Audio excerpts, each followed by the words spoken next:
Welcome to the War Business Podcast, hosted by Matthew Bruneman, the author, Brendan Clark, your consigliere for all things war, and Dakota Maynard, the Appalachian war wizard.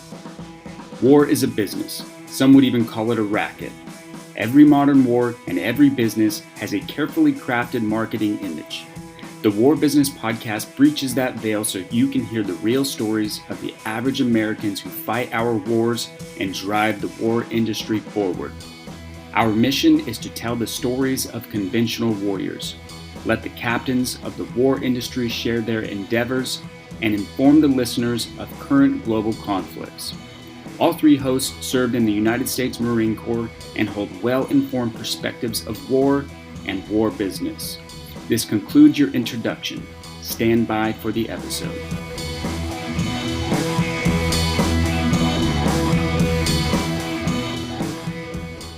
Before we get started here, Matt, quick question. Yeah. I want to actually go around. I want to go around the wheel, around the house here. Is my wad of grizzly aesthetic for today's bit? Does it look like I have a tumor in my face, or does it look like I got a big chaw going on? A little bit chaw, a little bit wisdom tooth gauze. I like that. I like that answer. Tony, you're up. What do you think? How's that chaw looking? It's good. I mean, I got mine in right now. Perfect. Right up here. I'm an upper decker, so. Upper decker. God damn. That's diabolical. So you live in Iowa, Tony? Yeah, I do. Everybody I knew from the Marine Corps that was from Iowa was a front of the lip, bottom lip dipper. Yeah, right? dude, like a classic. No, that's how I started, but then I got sick of having spitters all the time, and now we just gut it up in the upper deck. So how big of a pinch goes in the upper deck? Because I got a fucking wad downstairs. I'm trying to figure out, will it save me? That's a pretty good size pinch. Holy fuck. Yeah, Tony, what do you chew on, bud? Grizzly mint. Not bad. Not bad.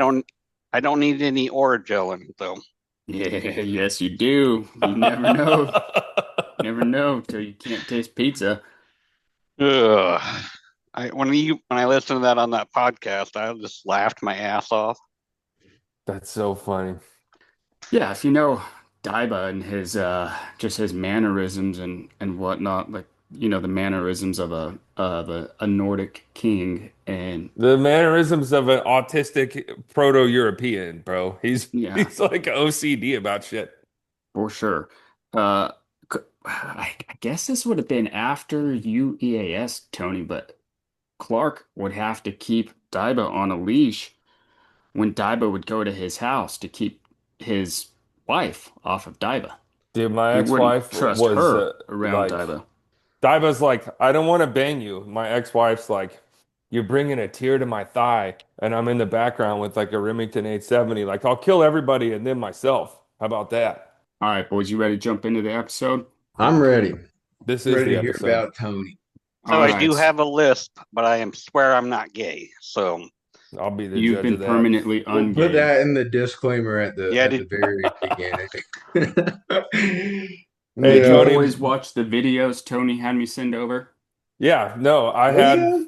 This is the darkness. This is the heart of darkness, dude. This is what after I watched Apocalypse Now, after I ordered a 1980 leather-bound version of Heart of Darkness, as I'm thinking about the duality of man, Tony recommends those two specific videos, dude. There's no coincidences. Do you want to say why now, Tony, before we get in? You want to save that? Whatever you guys want. You guys are in charge. Please tell me you had relations with that gal from that dance video. Oh, the one at the black bottoms and the white top. Ugh. And I'm talking about the main dang one. One of them girls from that video aged like a fucking avocado, though. I can't remember which one it was. She probably took the pit out. Aged like a banana peel, dude. Guten Tag, everyone. I'm excited for today's episode. Today's guest is my buddy of 15 years and a fellow O231 intelligence specialist, Suckett, Clark, and Maynard. Like me, he was a short timer with only one enlistment. However, once you Question. hear about his service and Question. how, huh? I have a question already. No. Is he short like you? Is he a short king as well? Tony, how I don't many know, inches tall? 67. Not bad. Not good. No, Maynard integrity, how many inches tall? Fuck if I know. I do feet and inches. 5'8". Yeah. 68. Yeah, he said 68 because you said 67, Tony. Let's move on. All right. Anyways, once you hear about his service and how he was, I don't know, I guess worked to the bone, you'll understand that he is probably one of the only Marines to go to three different theaters of war in one enlistment. I think Iraq, Afghanistan, and Aurora, Colorado, was it? Anyways, I don't want to get ahead of ourselves here, but the guest's third deployment was actually to Afghanistan, where he arrived at my unit as combat reinforcement in a time of great need, to say the least, but we'll get there. Uh, he was also featured in my book, War Business, The Hired Guns of Helmand Province, as he was a member of the greatest team ever assembled. If you read the book, then you know what I'm talking about. If you haven't read the book, then fix yourself. Today's guest is Sergeant Anthony Tony Klein, or as my family and the rest of the RCT-1 S2 Marines know him, Seabass. Seabass, what's up, brother? Not much. Another day in paradise. Where is paradise today? Today it's Iowa, and it's actually 40 degrees here today. It's like a heat wave. So it's been in the negatives for the last 10 days. So Yeah, I think you send me photos when it's negative 14 degrees and you're wearing basketball shorts. So are you wearing silkies below the camera? and, just basketball shorts. So went and got gas earlier today and walked the car and still in my shorts. All right. All right. So let me give your formal military bio. So Sergeant Klein served in the United States Marine Corps for 5 years of active service from 2007 to 2012. He was an O231 intelligence specialist. He was with 1-4, 1st Marine Division, and 1st Marine Regiment. He deployed to Iraq, went on the 15th MEU, and then to Afghanistan. And did I leave any deployments out, Seabass? Nope, that's it. All right. All right. We are going to jump into pre-service questions. Normally, we start off with asking about a battle, and we'll get there, but I'm going to break the rule. I think this would be a good time for you to explain to everyone how you hitchhiked your way to Helmand Province, Afghanistan. Oh, yeah. So I was in 1st Battalion, 4th Marines, got moved up to division so they could fill a slot in 1st 1-4. And I'm up there, and Gunny Exlos at the time calls up to division. He's like, hey, can you send some guys out? And I'm pretty sure he requested me in particular, but whatever. So I'm got order. I supposedly got orders. I don't know.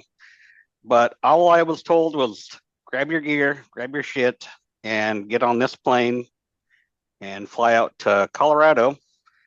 And that's what I did.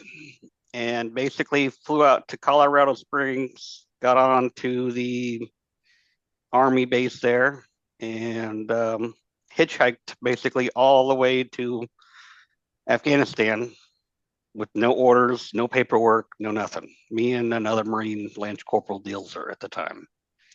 And it's actually not that hard, but If I Okay, knew so you could have done that, I would have just done that. Hindsight's always 2020, but good to know that you can do this. we knew he was coming. He was requested. So we knew he was coming, and then, he just shows up one day. We're in a skiff, so not everybody can come in there. So not only does he find his way in the skiff, uh, he goes to check in with the S2 chief, and the S2 chief's like, "All right, let's get you all processed. Where's your orders?" It's like, "Fuck it, I don't have any orders, Gunny." And he's like, "What do you mean orders?" So then S2 chief, does whatever staff NCOs do to look up orders online, and sure as shit, there was no orders. He just got on a plane in Colorado and then figured out the rest of the fucking way how to get to Afghanistan. How long did that take? I don't know, the normal time. So I think we stayed in Colorado Springs for a day, and the thing that I think got me was the Army was expecting two people, but they had no idea who they were expecting. And they're like, "Oh, two Marines here? All right." I'm like, "I got to go to Afghanistan." "All right, jump on." So I get on the plane with them. We fly from Colorado Springs to Maine, and I think we went. Is it Germany or Ireland? I can't remember. Uh, Um, we we rotate in and out of both, so either okay. one. I've been to both. I don't know which deployment was which. And then Fucking salt Kyrgyzstan, dog. and got to Kyrgyzstan, and they're like, "All right, see you later." And I'm like, "All right, who am I going to talk to next?" So I go find someone, and I'm like, "Hey, I need to go to um, down to Camp Dwyer." "What? I got nothing for you." I'm like, "Well, I need to go down there because I'm a combat reinforcement." And okay. And then I think it was a staff sergeant. He's like, "Let me see what I can do. It might be a few days." And he comes find me like an hour later. "I got a plane. You're leaving in 2 hours." I'm like, "Rock on." You brought out Dilzer. He was a Lance Corporal first deployment Marine at this point. Was he like second guessing whether you guys should or should not have gone? How was he handling it? Nope. What was Dilzer's nickname? What was Dilzer? Because there's it feels like there's some low-hanging fruit for a nickname there. Not really. We just um he kind of reminds me of Dilbert, that cartoon. Rest in But peace, Scott Adams. Rest R.I.P. Real um American. but he was, well, I never dealt with him very much at division before we went to Afghanistan. And then when we got to Afghanistan, Gunny sent him down somewhere and never talked to him back until we were getting ready to leave. So That's right. He didn't stay in the IOC. mm-mm. He went he off to went a bat- he went off to a battalion, I think. I don't know. yeah. He wasn't in the two shop with us. I remember giving him a horseshoe, and it was out of regs. You couldn't have a horseshoe in the Marine Corps in 2010, but they let him keep it for like 24 hours, for esprit de corps. But then you know had to get down to business, so he had to go bald. He I don't was know what happened. very motivated gentleman. Your typical junior enlisted warrior, and yeah, that's about it. Yeah, he was good to go, and then Clark, you and I went and got maps from him during the mapping, The uh, happening, dude. 2012. The secret midnight hustle across base. Yeah. So when Tony, when Leatherneck Bastion was attacked in September-ish, yeah, September 2012, 1-1, Bravo Company 1-1, we had to help secure all of Leatherneck and Bastion, and we didn't have maps or ammo. So anyways, Clark and I went on like a, I don't know, few hour um, adventure over to, I guess, whatever, G2, over to Division Intel guys, and Dilzer was in there. It's like, Hmm. fuck yeah. So then he's the one who shit us some maps so we can start cordoning off, you know, patrolling Camp Leatherneck. But yeah, That shit was a spectacle, dude. Well, like me and Broom, and like bumping across fucking danger zones across the whole like main part of Leatherneck, like main side Leatherneck, whatever you want to call it. What a weird time. I mean, And and then, because it's a small Marine Corps, run into one of Bruneman's old buddies. Fucking weird. yeah, and small intel core, I guess, intel community. All right. Well, now we'll get back to business as usual. So if you could partake in any battle in human history, what would it be? The second Battle of Fallujah. That would be the one I would partake in. Why is that? Only because, well, you've met him, George, my best man at my wedding. Um, he was part of that, and I guess I wanted to be with him and support him because he had a very rough time in that situation. But he also told some funny ass fucking stories. I know that. So one quick story. He was providing overwatch for a bunch of Marines, and whenever they couldn't stand up or anything, and they were up somewhere, and they're rotating, sleeping, staying awake, that kind of thing. And he had a piss, and he was the one awake. Well, he decided that he's just gonna rip his dick out and just piss, you know, on the ground. Well, it just so happened to roll in the direction of the guy that was sleeping and went right across his face. And then he woke up with, you know, piss and dirt and sand stuck to his face. And he wakes up. He's like, dude, what happened? He's like, oh, I broke my chem light. Like, I didn't know Kim lights give you HPV. That's crazy. No All right. way, no way. This Kimlet tastes crazy. Question for you, Tony. Was your buddy that fought in the Second Battle of Fallujah, was he like an expert at the grenade throwing part of the CFT, where you have to like throw the grenade and hit it in the box? You know, if he was a pro at that after Fallujah or what? Oh, he was dead shot. He could. I remember another time we were in 29 Palms, and he was down in the company, but he was taking care of his platoon. He was in 03, and what was it? The one of the high Viper, what do you call them? Range people that judge people. Coyotes. Coyotes, yep. And he's like, watch this. And he grabs a brown that's on the ground, throws it in, and he was going to hit a target like 500 yards away. And he did it standing. And he goes to the coyote. He's like, watch this. Boom, hits it and done. That hit the target. And they're like, yep, you guys passed. Good enough. So, Yeah. Yeah, those Fallujah bunch, that's a different breed of Marines right there. yeah, Do you remember Major Bronzy from RCT 1? I don't. He was in the S3. He was in the ops section for us. After our deployment, he went and took command of 1-4. Okay. But Major Bronzy has a silver star from Fallujah.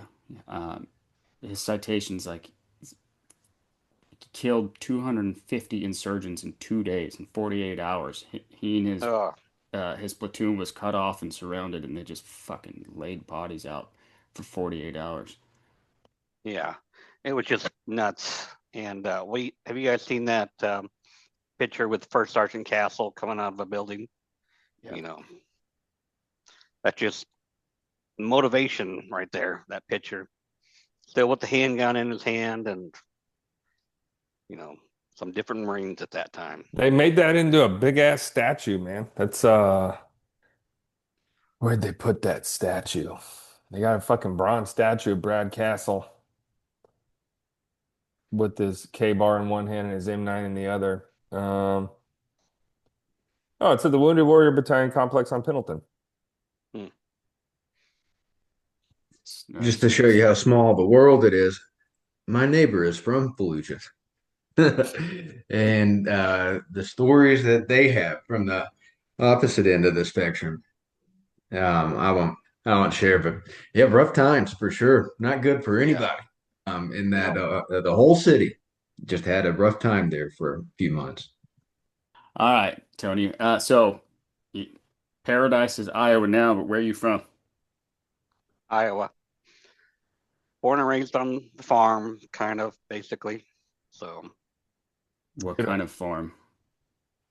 cow, calf, and crop. So at the time when I was growing up, my grandpa had about, I don't know, 800 acres of farm ground and about 100 head of cattle. Did a lot of time out there growing up because where I was from, the population of the town was about 1,000 people, and not a whole lot to do. My graduating class was 42, so top 100. Just saying, if you would have never talked to me before I joined the Marine Corps, because I was a fucking square. I followed the rules and did everything. I had Were you dipping skull citrus? nope. Okay. I was a square. I telling you, I was a square. I didn't drink until a week before I turned 21, and yeah, and then I joined the Marine Corps, and it really broadened my views of the world. Are you from like northern Iowa, southern Iowa, or which quadrant of Um, Iowa? Kind of the west central. So you know where Omaha, Nebraska is? Yeah. My hometown's about an hour from there. Oh, got it. One of my best friends from the Marine Corps, he's from like northeast Iowa and Lime Springs, Iowa. And I don't know. Iowa Marines are some of the best Marines, in my opinion. Anytime you had some Iowa boys with you, it always felt good. You get One along. of the crazy things too was, so when I got to my first unit, Sergeant Kepi, he was a supply Marine, and he was getting ready to get out of 1-4 to his next, I don't know, station. He was 20 minutes from my hometown, knew my aunt and uncle, and it's like, how in the fuck this entire Marine Corps, and somebody is literally like, we probably passed each other on the road somewhere, you know. Just I always, whenever I would tell somebody I was in the Marine Corps, they'd be like, "Oh, do you know my cousin so and so?" You were probably the only person, if you went back to your hometown, that could have answered that. yep. That's cool. How far are you now from your hometown? About an hour and 10 minutes. So I'm in northwest Iowa in Sioux City, or otherwise known as Sewer City. So, but Why is that? at the time, long time ago, they had the cattle stockyards here. So it smelled like cow shit all the time. So, and it's basically a sewer. So they don't have that That's anymore, that's but why you stuck around. love the smell of Afghanistan so much, huh? Yeah. I'm like, smells like home. Yes. I'm Not the back. Afghan people, but Oh God. Sioux All right. City, that's like a little tri-state area, yeah. right? Yeah. So I'm Yeah, that's where I live. I'm 5 miles from South Dakota, Nebraska, and Iowa. so you're telling me you're no stranger to tornadoes, I would take it. Nope. But yeah. Probably floods. I guess y'all get some floods over there too. Yep. That shitty weather and then them cold ass winters. I don't know how you do it. That's a different breed of folks that can survive the winter. We got cold for like a week here last week and it was awful. So Yeah. Although my sister that's born and raised in Iowa was down there, and she's like, it's nice. I bet, yeah, compared to up there, this probably feels like Egypt or something. Yeah, I don't ever put on more than a sweatshirt when I go outside, no matter what the temperature is. Yeah, just built different. Yeah, you'd think I'm a pussy for what I do in the cold. I mean, it was literally 40 degrees outside today, and I'm in my wood shop right now, and I just walked out with a t-shirt on and tennis shoes and shorts, and it didn't feel cold at all. It's 50 degrees here, and I have the fireplace on. And I was Oh standing God. there. Yeah, Uh, can't. I don't know. Good on you, though. Sorry for getting sidetracked. I just like to talk about where folks are from. I think it's interesting. Yeah, for sure. I was freezing my tits off at like 40 degrees the last week or two, but I was in the duck ponds, so that does get a little bit chilly. Yeah, it's But 12 degrees colder whenever you're wearing all those hunting clothes. yeah. I always hate it when it's like when you go out hunting, deer hunting, and it's like you wake up in the morning, it's 10 below, but then you go out and you're in full coveralls and all this gear, and then you start sweating, and it's like, ah, and that sweat just gets in and brings the cold in, and you're just fucked. Can you So, hunt deer with a rifle in Iowa now? nope. Shotgun and archery only? Yep. You can with a pistol as long as it's above 40 caliber and the barrel is longer than 4.5 inches. what about a Interesting. muzzle loader? Yeah, you can do muzzle loader. Yeah, y'all got some big deer up there. I know fellas from where I'm from in Tennessee, and they go up to Iowa and do deer hunting up there. I guess those deer are eating all that corn and just getting big as Yeah. fuck. My brother-in-law that lives down there in Oklahoma, um, he's gotten some pretty nice deer on his wall from Iowa. So, Yeah, a lot of people do. Are you archery? Is that what you like to do? You like archery, or are you well, honestly, ever since I got out of the military, I'm much more into target shooting than anything. Um, like that's long most distance stuff, or? I would I do a lot with the pistol. So Got it. Yeah, you and Brennan would get along big time. All right. Well, so middle, I guess, middle of nowhere, Iowa, not being an insult, just saying small town, 42 high school graduates. What makes you join the military? um, well, Twin Towers. I think that got a lot of people. I remember specifically when I first found out I was going to our local mini mart before school to get breakfast. It had bomb ass breakfast pizza, and it was on the TV. And they're like, "Did you see this?" So I'm like, "Holy crap!" Saw that, and I just happened to be there at the gas station at the same time I saw the video of the second plane hit. Um, so, and then that damn, was it Trace Adkins and all those country songs. And so, yep. Toby Keith, yep. Yep. Hell yeah. Um, but actually, I didn't join right away when I got out of high school.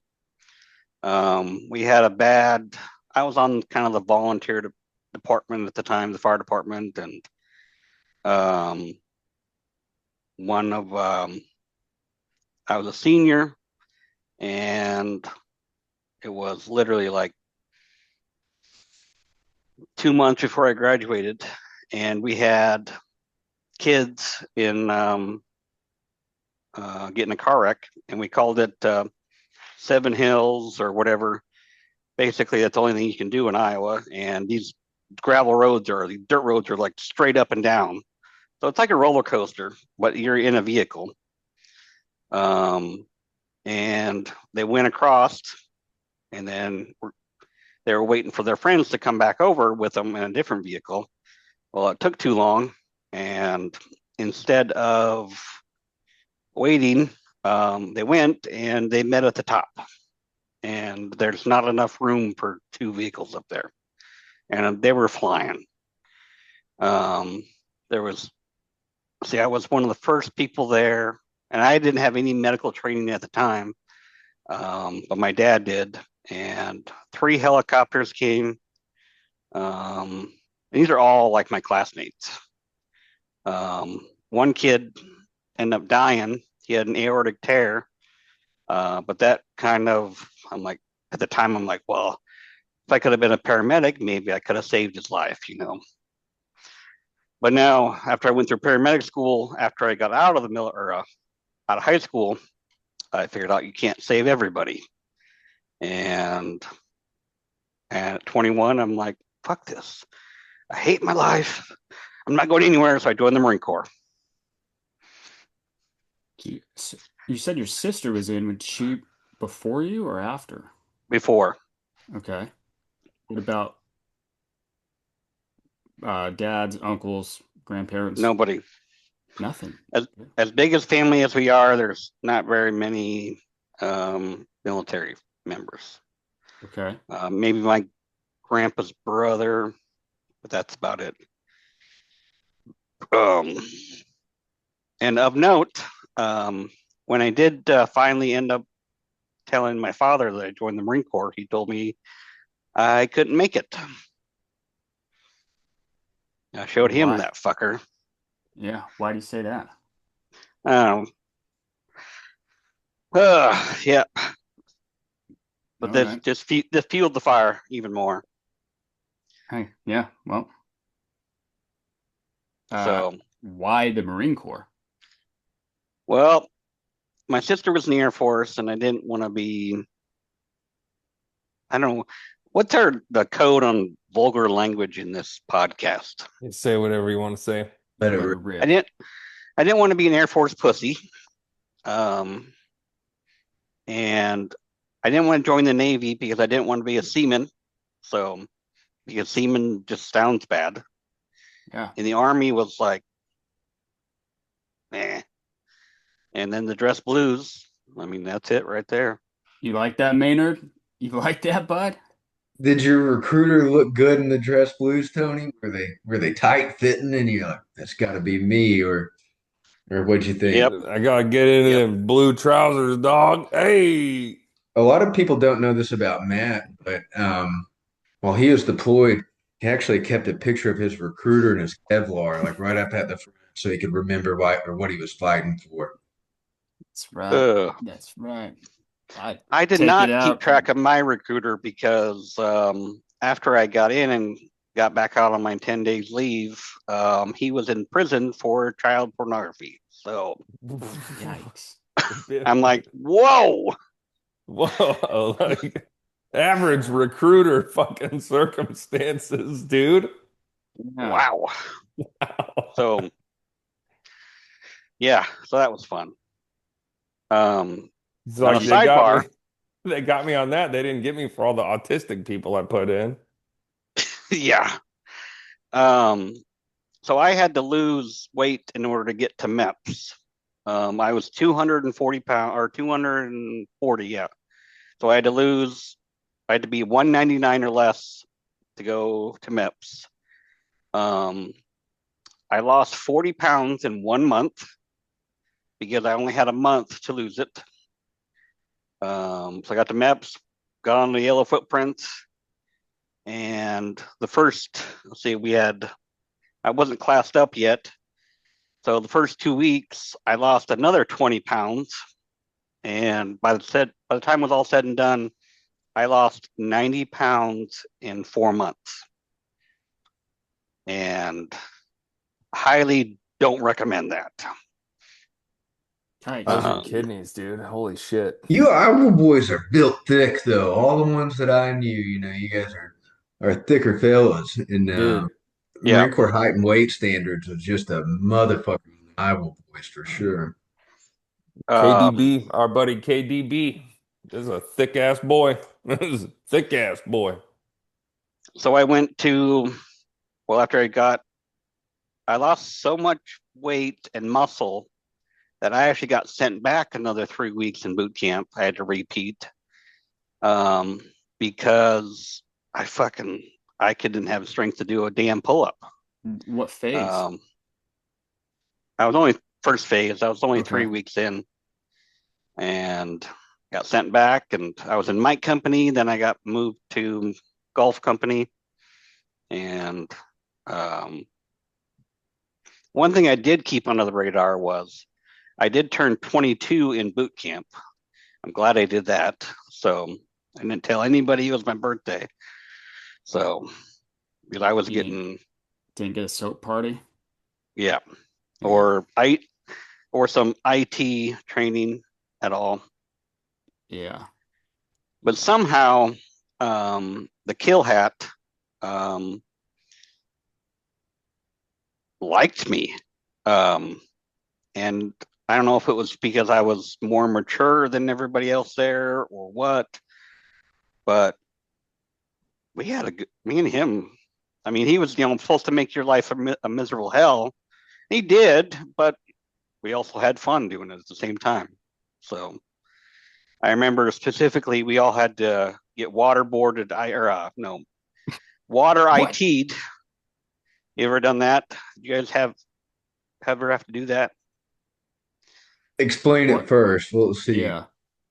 So um, we all had to get our canteens out, drink the whole fucking thing, and then go get some more, fill it, drink it. By the time we got done, we drank 5 canteens in 10 minutes. By the time it takes to run to get more, and you need to dump it over your head.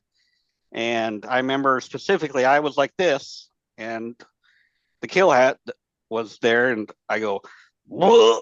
And he's like, who the fuck is spilling the water? And then he looks at me, and all of a sudden I go, whoa. And he's like, okay, put your canteens down. Someone's gonna die. So yeah. And then we had to go do freaking parade, march around the parade because parade deck or something because we had to do training for marching.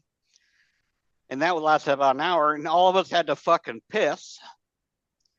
I remember standing in line in front of the bleachers, and this kid couldn't take it anymore. Just took off running. Boom! Right behind the bleachers or the head.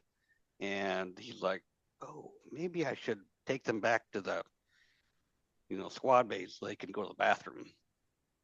So instead of, doing the platoon halt and right face and all that stuff, he's like, as we're marching, he's like, okay, when I tell you dismiss, everybody go to the head. Dismiss. Whoa! The whole frickin' platoon ran as fast as we could to the head to take a piss.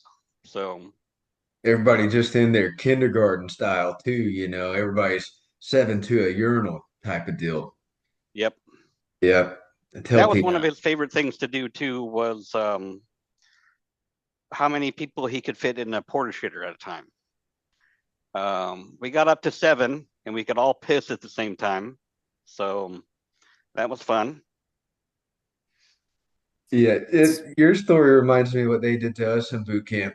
They'd make us chug canteens of water right before bed, but then they would say nobody could go to the head for the first hour. And so they'd make you drink like 4 canteens and then they'd put you to bed. And then only 3 could be in the line at the same time, or they'd get up and fuck with you all night or whatever. It was just like fuck games of like making you have to piss real bad, but then you couldn't go piss. And people were finding creative ways to hide their piss, pissing out windows, their canteen, which is fucking disgusting. Piss themselves. Did you piss yourself? No, a guy I went to boot camp with who had a Hallmark movie made out of it or out of his time in the Marine Corps. I don't know if I ever told you that they thought he killed his wife, but it was his corporal threw his pregnant wife down a well. No, Sorry, we do sorry. this All right, sometimes. so Get to talk. no family other than your sister, possibly a grandpa's brother. Um, so my brother joined the Air Force prior to me, so I also couldn't do that. Still in, actually. Um, okay, so did you have your job picked out before you went, or were you like Clark and went open contract? Um, yes, yes and no. I wanted to be NBC, but I'm colorblind. Imagine that. And then Is that I why wanted to you be, have all the blue Makitas on your wall? and then I was like, can I be a tank crewman? And they're like, no, all slots are full. But then I took the ASFAB, or they had the ASFAB, and he's like, dude, your fucking score is through the roof. Not like you guys, but I did score a 75. And my mechanical was actually a 143. I think the best you can get is like a 150, but and he's like, well, why don't you be Intel? And I'm like, okay. So that I got that Intel grouping or whatever, and then they told me what I was after I got somewhere. Yeah, we don't even get to pick whether we're going to be signals or whatever. The only thing you could pick, I guess, is cryptology. If I don't even know if that's intelligence, actually, to be honest. I think that's just kind of its own thing. But yeah, it just here's your Intel package, and at some point along the way, they tell you what kind. Yep. All right, so let's jump into the service. We'll start it off with the is it true question. Is it true that you once forced a sergeant major to stare at your butt cheeks? Yes. Yes, it Yes. is. Yes, this is true. Fucking know it's true. Can I tell the story? You want to tell it? You do it way better than I All do. right. So we are in Afghanistan, on Camp Dwyer. I don't know what we're doing, but me, Seabass, Diva, we're walking to the. I don't know what we're doing, but we go make a head call along the way. And so we're waiting for Tony to go to the bathroom, and he tells us right before he walks in, he says, "Hey, I'm gonna pull my pants down, my trousers down to my ankles, like how a 5-year-old takes a piss, and see what happens. I don't know." So he does it, and while he's doing it, in walks the regimental sergeant major. Walks in, sees fucking combat reinforcement. He probably didn't know who the hell you were, and you're standing there, your butt cheeks out in a blouse, half covering them. Good times. Yep. Pants around the ankles. Hey, it happens. Did he say And anything to you? I no, I don't think so. I I think he went to the other side of the head, but fun fact, I still occasionally do that.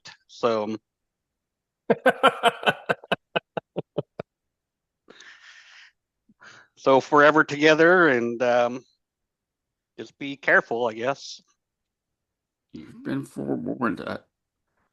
I won't go deep into it, but occasionally Seabass will send some photos from a restroom, and yeah, just be forewarned about all restroom Yep. activities.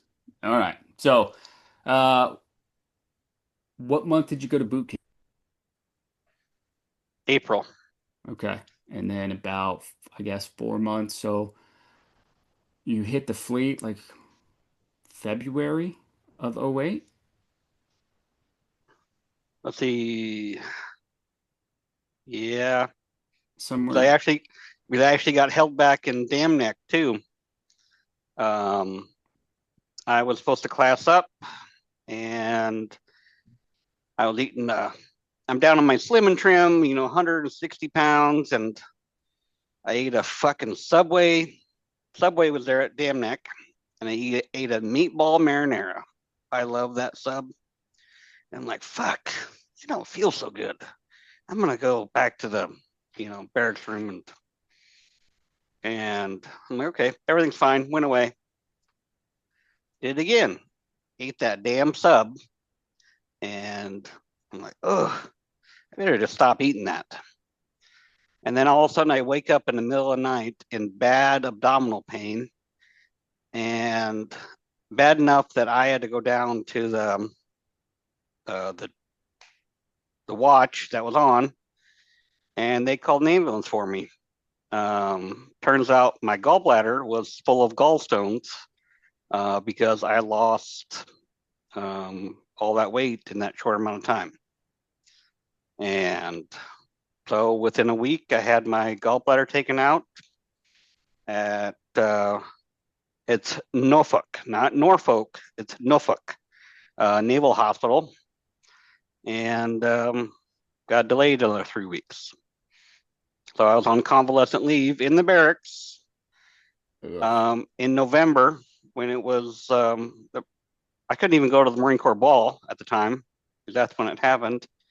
And yeah, laid up in my barracks room. Yeah, that Damnick, Virginia, with the intel school, it's a Navy base.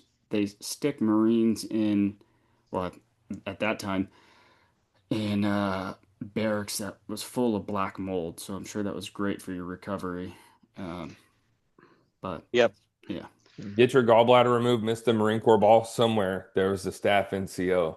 Like, fucking Klein, fucking not coming to the ball. How dare him? As you're like, my fucking hole where my gallbladder used to be hurts. Ugh.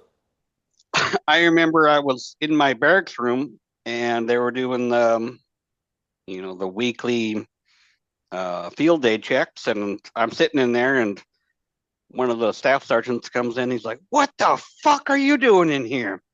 I'm like, staff sergeant had my gallbladder taken out. Oh, that's right. Closes the door and walks out. Oh, I'm in charge of 37 people, and I've managed to forget that one of them had a fucking serious surgery. Whoops, my Yeah. bad. Yeah. Not recommended. So noted. All right, so you make it out of Damnick, get to the fleet. Where were you stationed? I got to pick my unit. I was, I don't know how far up in the class were you when you got to pick yours? Number dose. I think I was like 4, and there was 2 going to 1-4, and I'm like, fuck, I'll go to 1-4. I think I could have went to regiment, but I chose 1st Battalion, 4th Marines, Camp Horno. Lovely place. That's like the best place ever. Um, When did it click that you made a fucking mistake? What, which point? like as I'm pulling into like Horno, like because a week beforehand there was like, was it the wildfires happened and burnt down the oak course, and yeah. My So I'm like, yeah, first night in Horno when I don't know, when I'm checking in, go from IPAC and main side, come into Horno, and they threw me in a fucking squad bay for 1-1. And I thought I was, well, have you ever heard of the, nah, I thought I was in mortal danger being in there. And then going to the chow hall, and I knew I was in mortal danger. The Sodexo employees. I fucking knew it. Wait a second. Well, we got to take a fucking sidebar. I was telling my mom about this. The Horno Chow Hall, for breakfast, sometimes they made like an egg casserole that had like boiled eggs cut in half. And did you guys ever experience that? No. All right, fucking moving on. I, If I had the recipe for that, I would cook that. It was. I have a lot of not great things to say about the Horno Chow Hall, like raw chicken, food being cold and soggy and running out of food and stuff. But their breakfast eggy casserole, man, it was so good. And you know, it's some like Sodexo worker that was working there before Sodexo took the contract and stayed on and actually gave a shit, unlike the other 100 Sodexo workers that were like, I'm just fulfilling the terms of my probation, brother. This is one good Sodexo worker will change your life. Y'all remember this is the the Chow only Hall place. chocolate milk though? That was like the best damn chocolate milk of my life. I remember like that's what I was looking forward to like every morning when we got to go eat chow at the Chow Hall. Like that chocolate milk was just top notch. They That crushed. This was post hike ritual right there. Get that chocolate milk after coming back from a hump. Yeah. Like the Probably kind some you like stick your glass in, it has like that middle triangle bar, you like lift it up. it's Yeah, big sacks of shelf stable milk, dude. It's probably got more chemicals in it than fucking any fast food you would ever eat, but it did. good I for the mean, it was, soul. God, it was just chocolate syrup. You're drinking it like this is so good. Yeah. For the soul. All right. So you are stationed in the butthole of Camp Pendleton, Camp Horno. At what unit? 1st Battalion, 4th Marines. All right. Not even a Yep. unit anymore, big bro. That shit is The like, 12th Littoral Group, or yeah, Littoral Combat Battalion or Regiment or whatever. They changed it all up, moved them. yep, they're over in Okinawa now. They're on Schwab, Maynard, and shoot your little fucking They firecrackers off, dude. they disbanded Cav, they disbanded 1-4, and then they're like, let's make something happen on Schwab, probably because they need to put something there. Be lucky you never went there, Tony. Yeah, I'm Horn okay with that. Schwab was a fucking shithole, big time. So what was 1-4 like? Oh, it fucking sucked. I had an intel chief that would rather I don't know, do everything that he could to make our life miserable than train us to be intel Marines. So I can't tell you how many maps I laminated, or yeah. And we had our quad cons full of gear. How many times we went out and pulled everything out, made sure it was all there, even on padlocks, multiple times, you know. Yeah. And it didn't matter how long it took us. Like if it was midnight, we were out there still doing it. So How yeah, many S2 Marines in that shop? let's see. 1, 2, 5. All right. There was Including Sergeant the chief? Summers, including Chief. No, 6. So Sergeant Summers, he came later on.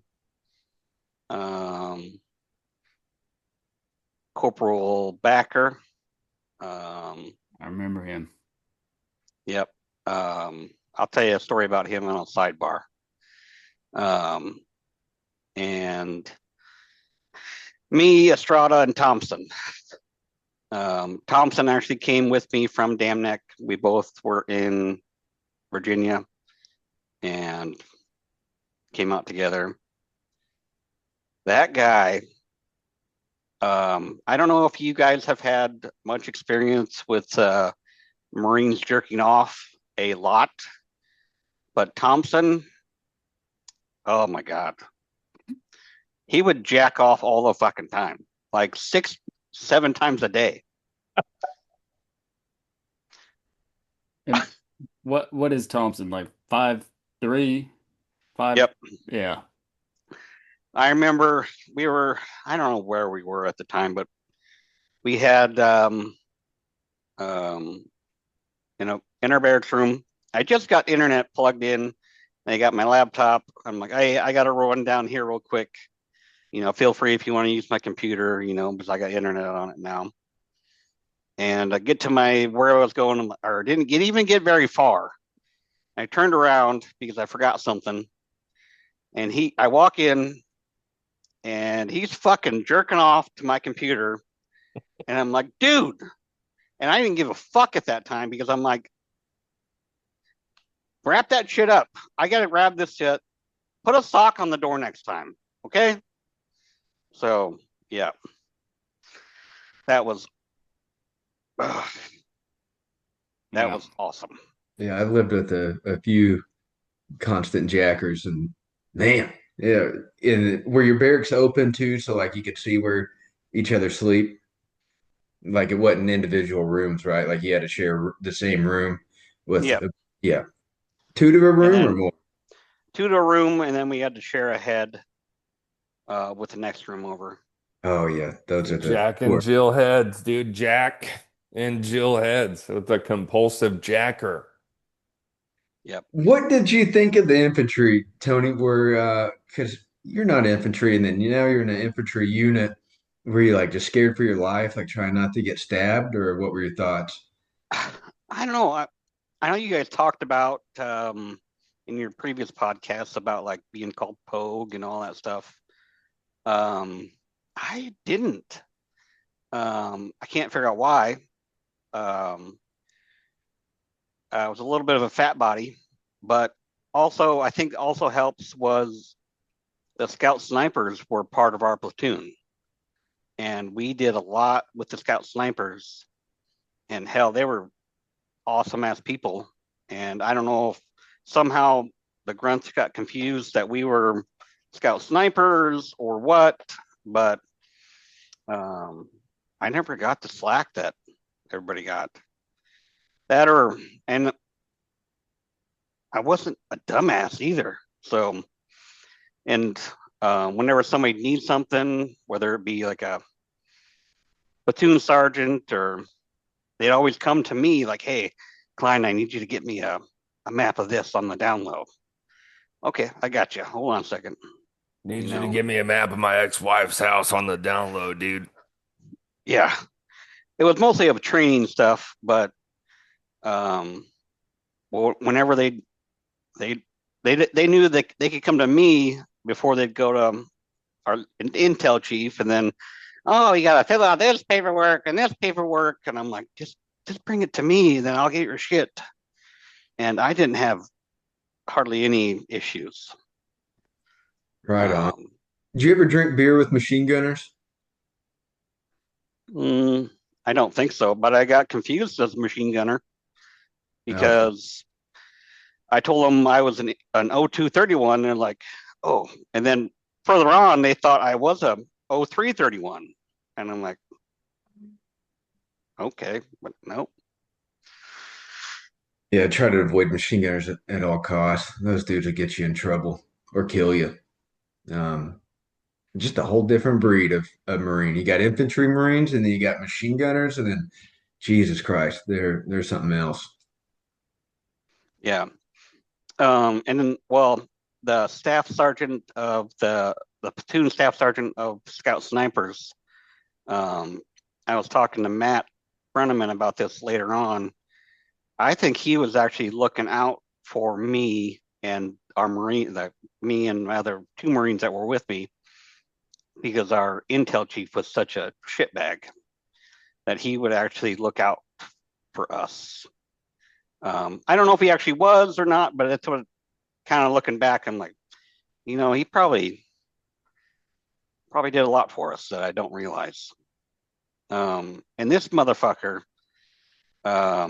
Staff Sergeant Bamba, he got meritoriously promoted, last I knew, all the way to gunny. He was in the French Foreign Legion, and yeah, he was pure muscle. And he would oftentimes come into the two shop and he'd go, Thompson.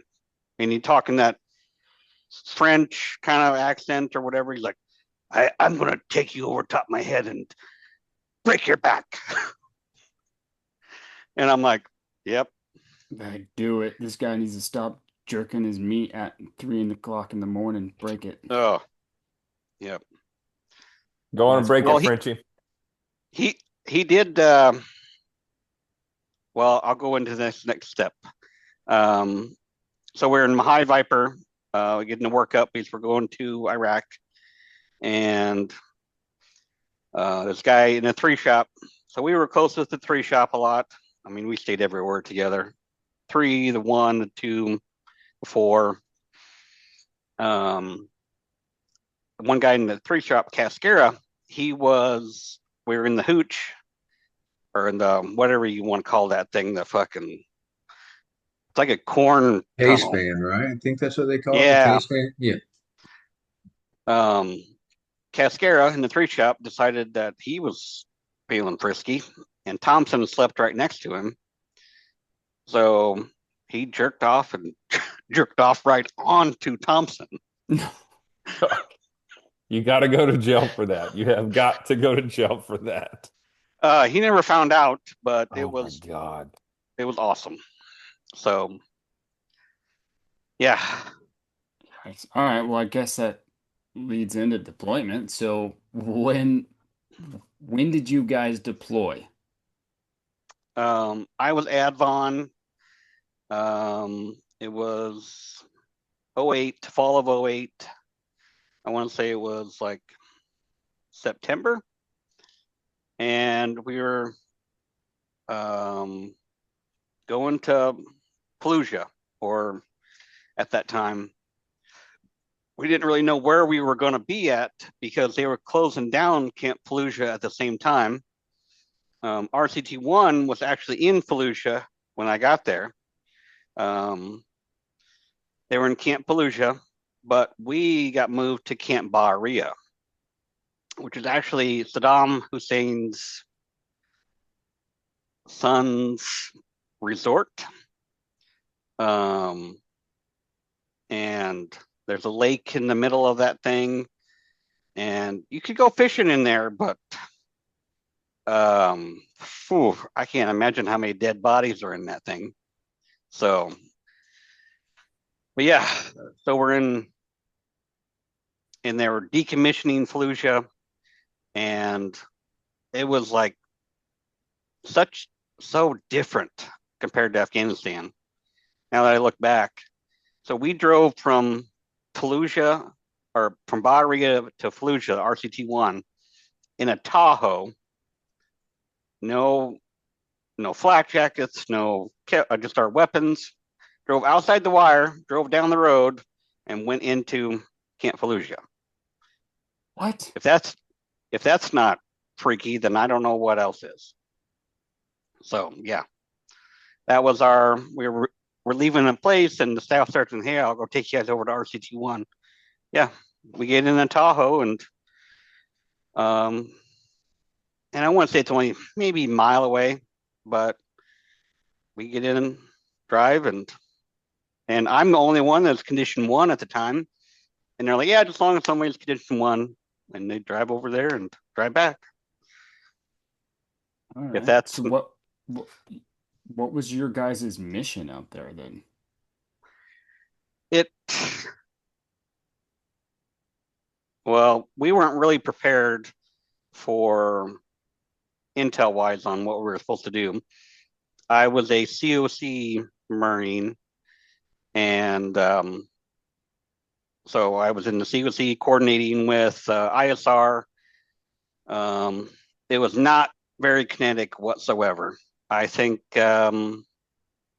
we had maybe a half a dozen small arms fires the entire time we were there. What was 1-4's mission? Just to hold battle space? Yep. Okay. That's All it. right. All right. So you're in the COC, and Yeah. what's And COC life like at that point? it was pretty awesome because we had Master Guns Frazier. He was a master sergeant at the time, but he got frocked while we were there. And every morning we'd have the bub, the battle update brief. The battalion commander would come in, and everybody would prepare slides and stuff, and we just confiscated some building. I mean, there was no room in this thing. Master Guns was like on a throne up above everybody because there was no room. And Master Guns decided that we had to be gay first before we could start the bub, and then we had to be ungayed. So every morning at the bub with the battalion commander, we would watch soccer practice to be gay, and highly recommend watching that. And then immediately when it was done, he was like, okay, now let's ungay. And we would watch Call on Me by Eric Parads, or I don't know how to pronounce his name. But Yeah, he's every not morning, important. He's not the important part of that Yep. video. Yeah. It's a very awesome video if you're a straight man. So, It's softcore pornography. yes. Hey, I mean, I've been watching that first video, that the gay soccer practice by Gay Pimp or whatever, a few times. I mean, hot fellas in that one too, you know. Hey, It's got a good Any notable differences in how gay the soccer practice music video is and how gay just soccer practice in general Hey, is? Just fucking soccer. watch it. Hey, hey, what? Why do you feel like you caught a stray there, Bruneman? Why do I feel like I want to throw another 90-mile-per-hour Yeah. snowball at the side of your ear, dude? You mother Soccer practice. fucker? I knew it was you this whole time. So, the battalion commander was just cool about being gay for a little bit and then ungay. Yeah. Little known fact, most battalion commanders are cool being gay. They love that shit. Yep. Yeah. soccer It practice was only has like 5,000 views on YouTube, a little less. You guys are probably like 2,000 of those views in Yeah, Iraq. how did the Master Guns find that music video? It's pretty obscure. What was in his search history? Hey, For borrow real? your Master. laptop? Well, we didn't actually have internet there. A lot of the stuff was pirated from. I mean, if you had a hard drive, everything was tossed around, and Currency. This is prison, Oh, like yeah. cigarettes in prison, dude. Oh, yeah. yep. One of my jams was I don't know, to get out of the headspace of a deployment was watching Enchanted. Me and Cascara would snuggle up together and watch Enchanted. It's a very feminine movie or Disney movie or whatever. But yeah, that was our go-to movie to get out of our headspace. Did you bring that out there, or did you get it from like an Iraqi kid for 25 Yeah, cents? it was. Who knows where we got it? I mean, Okay. just appeared. All right. So another sidebar on the Iraq deployment. People were getting care packages sent out all the time, and I would get one, and my aunt decided to send some magazines along. I was like, ooh, yeah. So I had a penthouse. I pulled it open, pulled the Playboy out. Next one was a Playgirl. She thought she was hilarious. Sweet lady. Yep. Real fucking clever. So we decided this guy, Jones, who we all fucking hate, because he was an 03, but he was at 8th and I before he came to 1-4. So we always thought that he wanted to prove something, that he was a badass because he was an 03, but he's never done anything. Granted, burial detail and all that stuff is very important, but he wanted to be a badass as an 03. So we decided to take that Playgirl magazine, cut all the pictures out of it, and of fallacies, and hang it up in his hooch when he was gone at work that day. And it just so happened that there was a health and comfort inspection that day by the company first sergeant and the company commander. And they walk in to his little hooch with a bunch of dicks looking at him. It was awesome. Did they take a operational pause in that health and comfort and stay in there for about 35 minutes? No, it's more of an about face and just turn back around. Every So- health and comfort, it's something wacky, something wild shows up. I Yep. think it's wild they're doing a health and comfort in Iraq. That Oh. was my gut instinct as well. It was like, how fucking busy are they if they can put together health and comfort? Yeah. And back on the deployment, it was the drawdown. See, halfway through the deployment, we couldn't leave the wire without getting the Iraqi police or Iraqi army approval.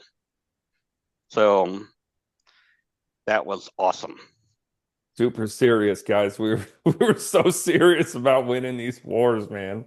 So Yep. what were they like? So at any given point in Afghanistan, I would say the Afghan forces suck shit. What was your guys' assessment of the Iraqi forces at that time? About the same. Did the I people remember, think that too? see, and we couldn't do anything. We were stuck and we couldn't go anywhere. We couldn't, I mean, the only person that could leave the wire was the battalion commander. And he would go out. He actually had an up armored, I don't know, Toyota Highlander or whatever, that he would go out and drive that personal vehicle and go pick up the sheikhs and take them out to dinner or wherever they do.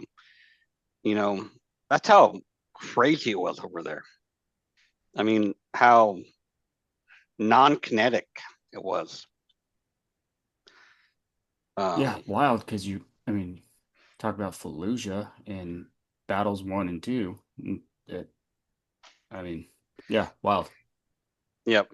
I mean, yeah, it was something else. I actually got a 9-line put on me though while I was there. I got CASEVAC'd out of Camp Bahria. It was the highlight of my career. I feel such an idiot. Did your gallbladder grow back? Nope. So we were so busy that we decided to go throw the football around, catch football, and caught the football, and I thought I jammed my finger. I'm like, okay, whatever. You know, a week goes by, and my staff sergeant's like, you know, that thing's not healing, and it's the size of a golf ball. So maybe you should go get it checked out. All right. So I go to our battalion aid station, and Lieutenant Chamberlain's the doc there. He's like, it's probably nothing, you know, you'll heal up. And then as I'm leaving the aid station, he comes out, he's like, you know what? Why don't you just go over to the shock trauma platoon because they were there and go get an x-ray, see if it's broken. Okay. I go over there, get my x-ray. It is broken. And it's broken in a spot that every time I flexed my fingers, the spot where it would break would pull away from my other bones and it would never heal. So they were worried that I was going to be like this when it finally healed. So they were like, okay, we need to send you over to orthopedic surgeon over in TQ, Altakheim, and we'll get you on a flight. We'll get you over there. Okay. At that same time, a desert storm flows in, and 3 days later, I still haven't left yet because there's a desert storm, and Lieutenant Chamberlain's like, I got to get you over there, and you're you can't go just because. So I'm going to throw up a 9-line on you, and a corpsman's going to escort you over to TQ. And I'm like, are you fucking serious? For a broken finger, you're going to throw up a 9-line? Yep, that's what they did. So they sent up a 9-line from the first flight out to TQ for a broken finger from catching a football wrong. Nice. Did you take a Black Hawk or would you ride in? 46. Oh God. Yep. Dread. Damn, I would have been like, no, no, no, it's all good. I'll be permanent shocker with my fingers versus ride in a 46. Yep. So I get over there and I have to stay a week because he wants to take an x-ray and then put me in a splint, then take another x-ray in another week to see how it's healing. So instead of leaving, I stay in TQ without my weapon because I'm a 9-line, and I barely want to leave the hooch because everybody's like, hey, devil dog, where's your weapon at? I'm like,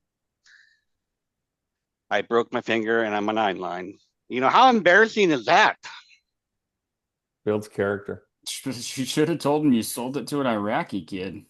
Yep. So yeah. So I get back finally, and it's all wrapped up, and Master Guns Frazier decides to nickname me. So I am now known as Finger Bang. And he would go, finger bang, bang, bang. Yep. So yeah. Nice. All right. Consummate professionals in Uncle Sam's Marine Corps. I got a Nice. question for you, Tony, about Iraq. So, what kind of pokey bait's getting you through your deployment in Iraq? Like, what are you dipping? Are you dipping grizz? You got some beef jerky in your cargo pocket? Like, what's getting you through this deployment, pokey bait wise? Grizzly wintergreen. That's my jam, and mint. We did have a PX there. It wasn't very much. And that was it. Was it. We did end up getting I don't know, like a Starbucks or Green bean? those. Was it a fucking green bean? Yep. They were everywhere. Real. Feels like. Real. Was the whole battalion on that base? No, they were all kind of split up. How many were with you? I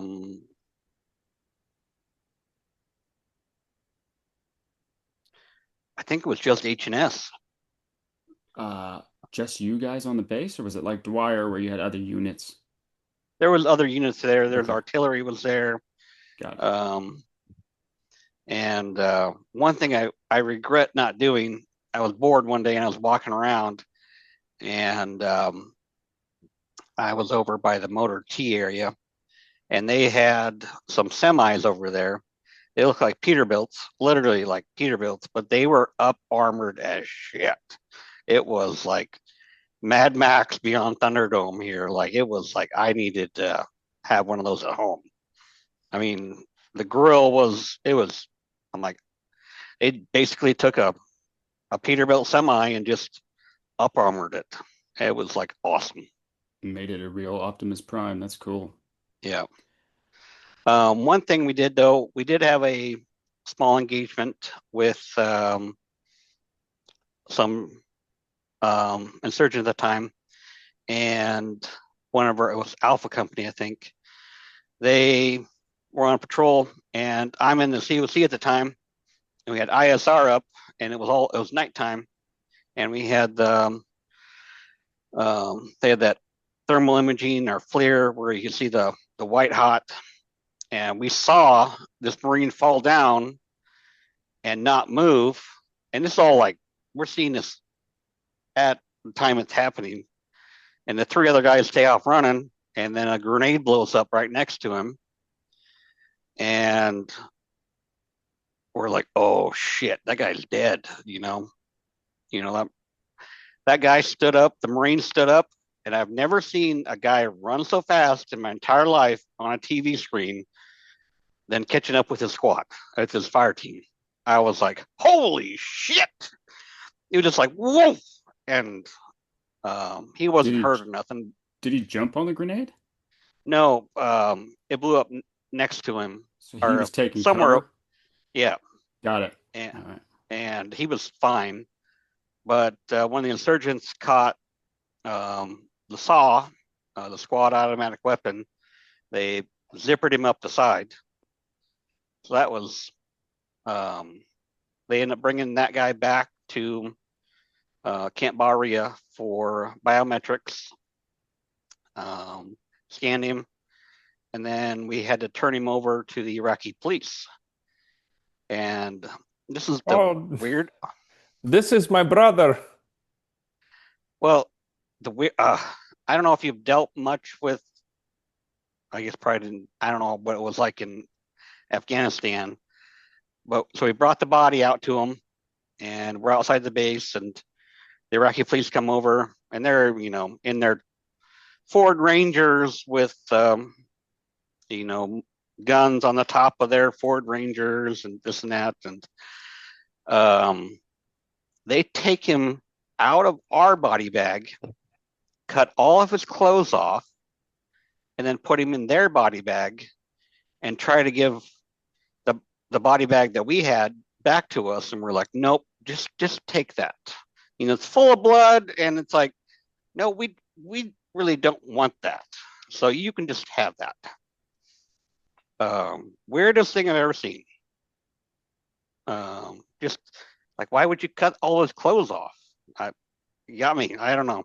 I don't know why or what, but it ended up being like a 20-minute exchange turned into like an hour and a half because they had to, I don't know, it's a ritual thing or I don't know.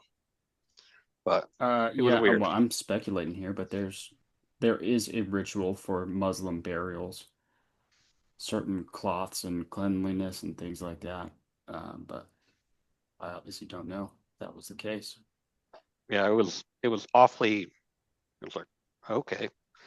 And then all of a sudden, a donkey just comes running through and just goes off to the next area. And I'm like, what the fuck was that?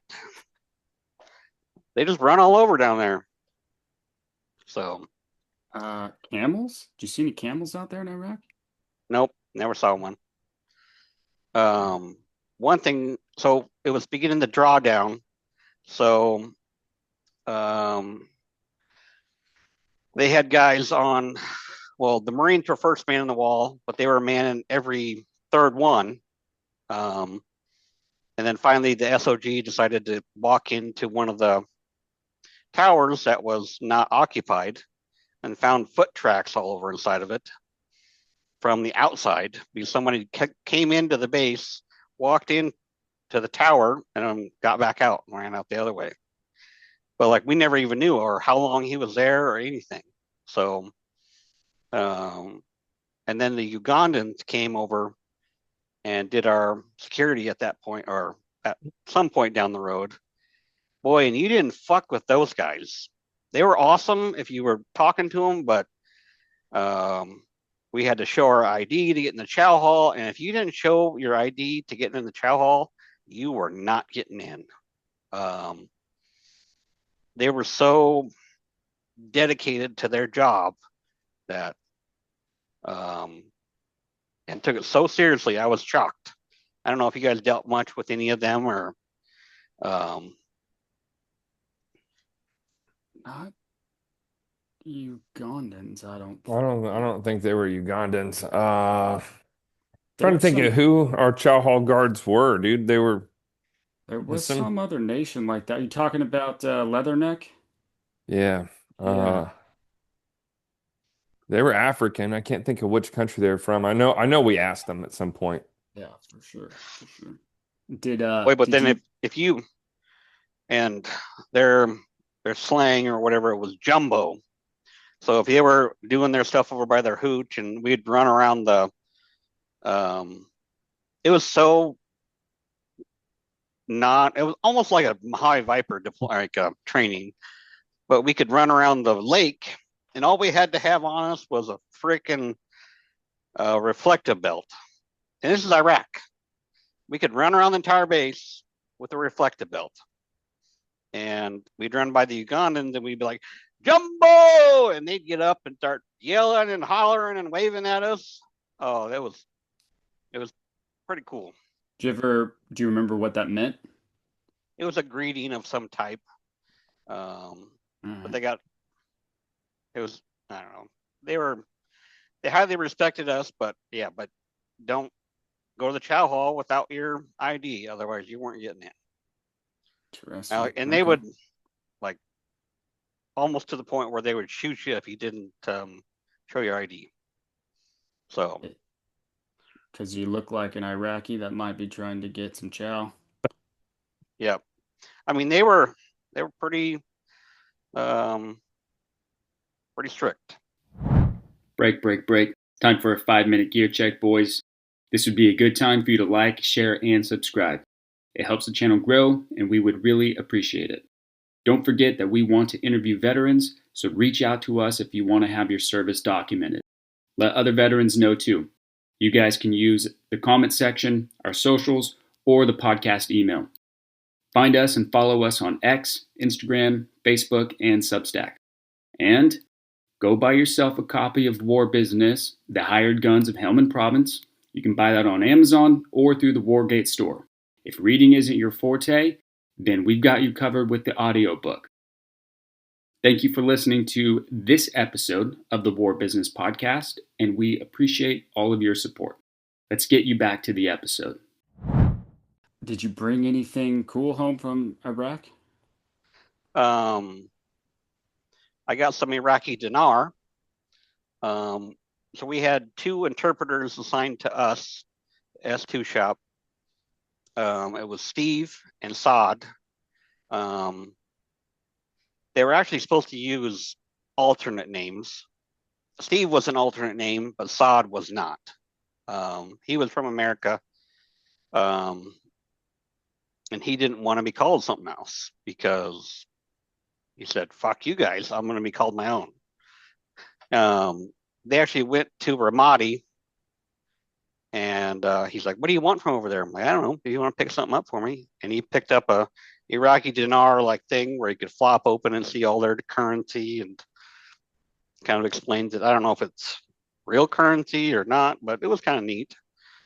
They were pretty cool guys. Steve, that was an alternate name, and he was pretty cool too. He ended up being half our interpreter, half the battalion commander's interpreter. So, and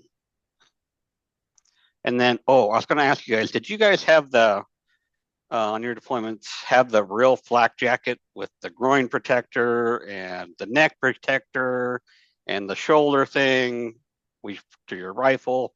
Do you guys have those? The MTV. Yeah. MTV. Now we turned those in and got SPCs before we went in 2012. Well, we had those for our Iraq deployment. They sucked.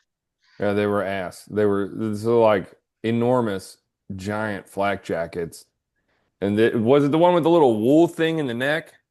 Yeah, and no, Yeah. it didn't have the wool. Oh. But it had like a throat protector you could button, and like that's an interceptor, right? I hated that fucking Because thing. there's a MTV and then there's I think an IMTV for like improved, right? I think the MTV is the one with the wool. I fucking hated that one. I think anybody who ever had that plate carrier hated it. And then I think there's the IMTV, which is basically the same thing except no wool. Oh yeah. And I think I'm looking right now. It looks like the MTV didn't have the wool. I think the IMTV was the one with the wool. That was the updated one. I don't know why the fuck they would put that in there. like, hey, you guys are maybe they thought everybody was cold in the desert or something. They said, you guys just need some wool. But they fucking weigh like 60 pounds. It's ridiculous how heavy those things. They were awful to hump in. They were awful to hump in. Yep. We had to train in those for my first deployment, and then I don't know, getting on the bus or something. They gave us sappy plate carriers, but we still had to take the MTV with us. But we didn't have to use it. If you were going outside the wire, you would run a sappy plate carrier. All right, so guys, when you come home from Iraq, and then how long before you guys go in the MEU? Last thing. Yeah. On the Iraq deployment, we actually left a month early because that was the drawdown, and another battalion was coming in to take over for us, and they were going to take over 2 battalion battle spaces into their new battle space. So we got to leave a month early from Iraq, I was like, wow, we couldn't do anything over there at that point. So, and then I think I was looking up online, and I think in 2010 they totally demilitarized that Camp Bahria and turned it over. So, but came back and we left May of 2010, got back in 09, left May of 2010 on our 15th meal. Let's see. Oh, and before we went to the Iraq deployment, do you guys ever go to Fort Irwin? It's up it's an army base over by High Viper. We had to go up there for some TSC training, tactical site exploitation. There's only a few of us that went up there, but that's almost like freaking High Viper, 20 amp ohms. It sucked. So, got What back was from that training about? just like I would explain it as being like a detective inside of a house, figure out where the floorboards are that aren't supposed to be there, crawl spaces, look for evidence and stuff like that. Yeah. I do sometimes describe when the intel, outside of the intel community on the ground with the grunts, the intel guy does a lot of, you can call it detective work. Yep. Yeah. That's where I wish, I would have been trained more in that aspect. Thought of stuff differently than a fucking gopher for my intel chief, So, Oh, you're talking about when he didn't train you in the trade type thing? Yeah. Got it. Yep. Yeah.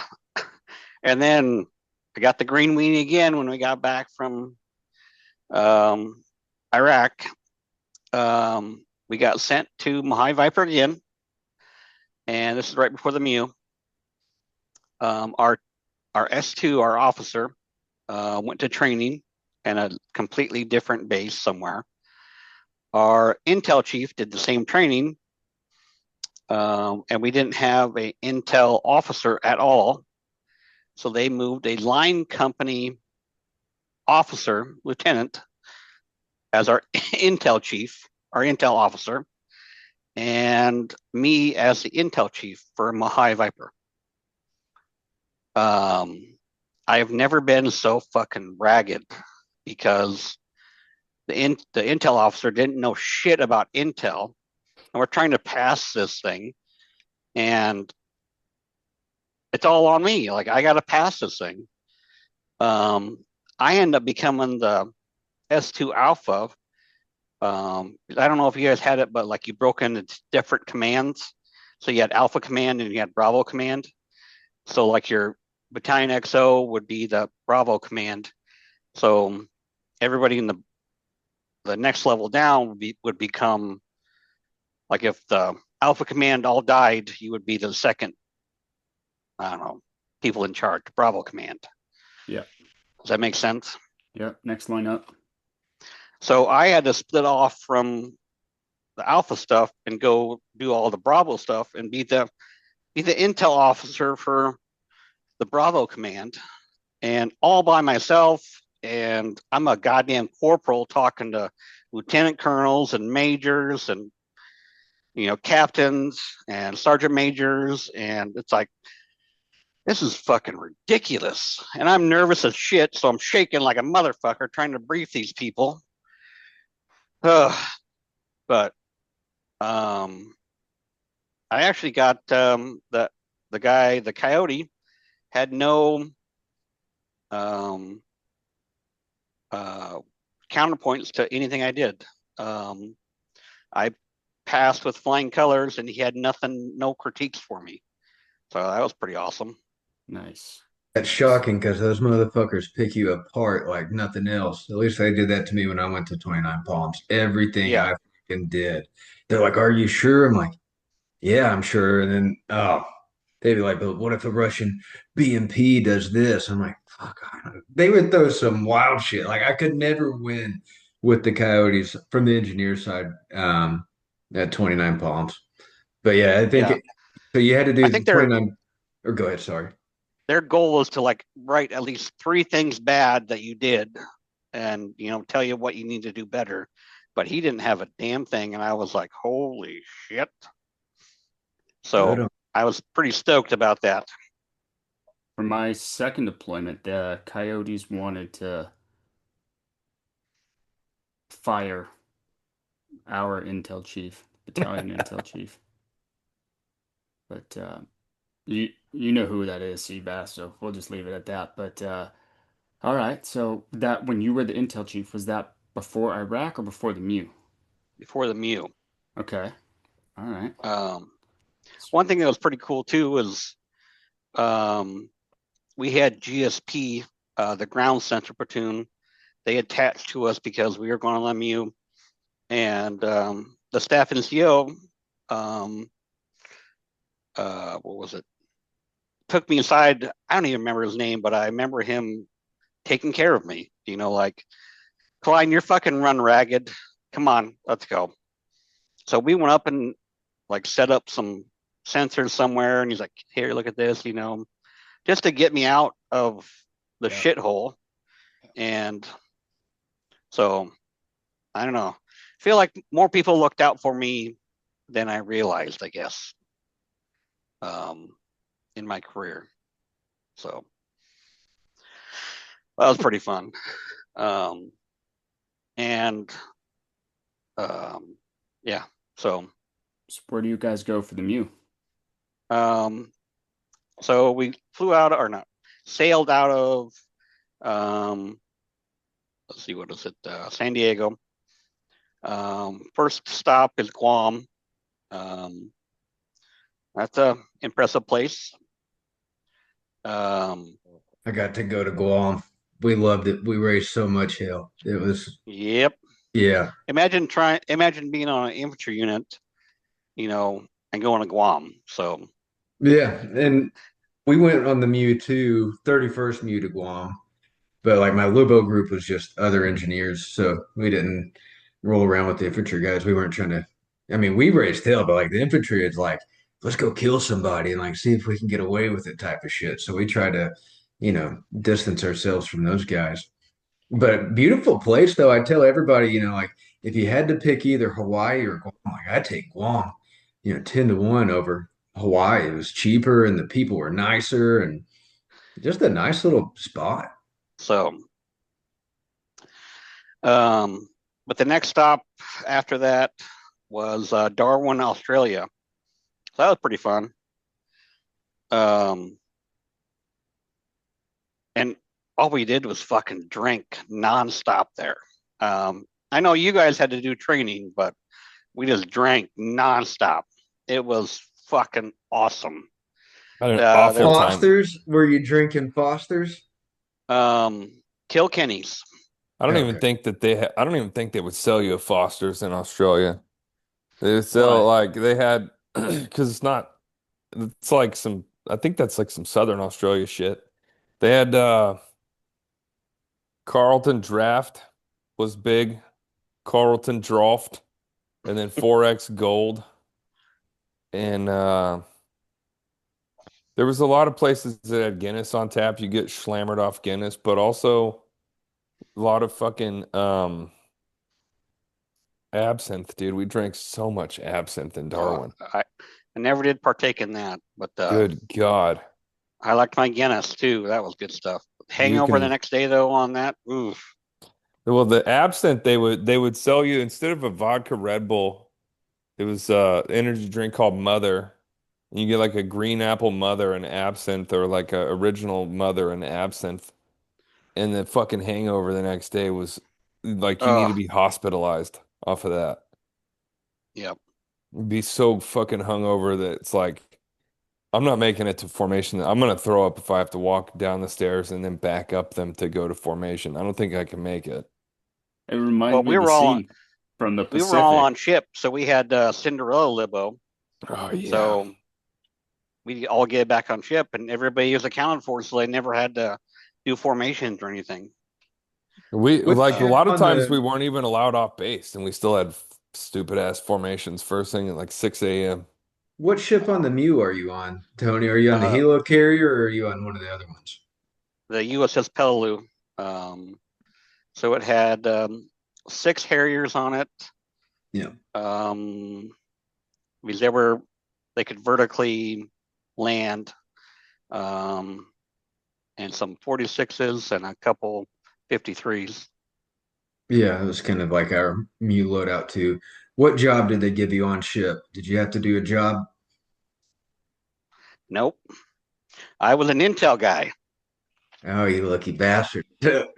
You know how it goes though. They make sure the Marines are busy on ship. You got to be Yep. doing something. I cut hair, so that's what I did on ship. I ended up being on ship 4 different times, and then I became a barber the first time I was on ship, and then that's just what I did.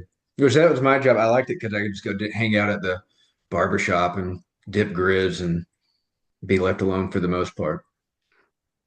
Yeah, it was pretty well.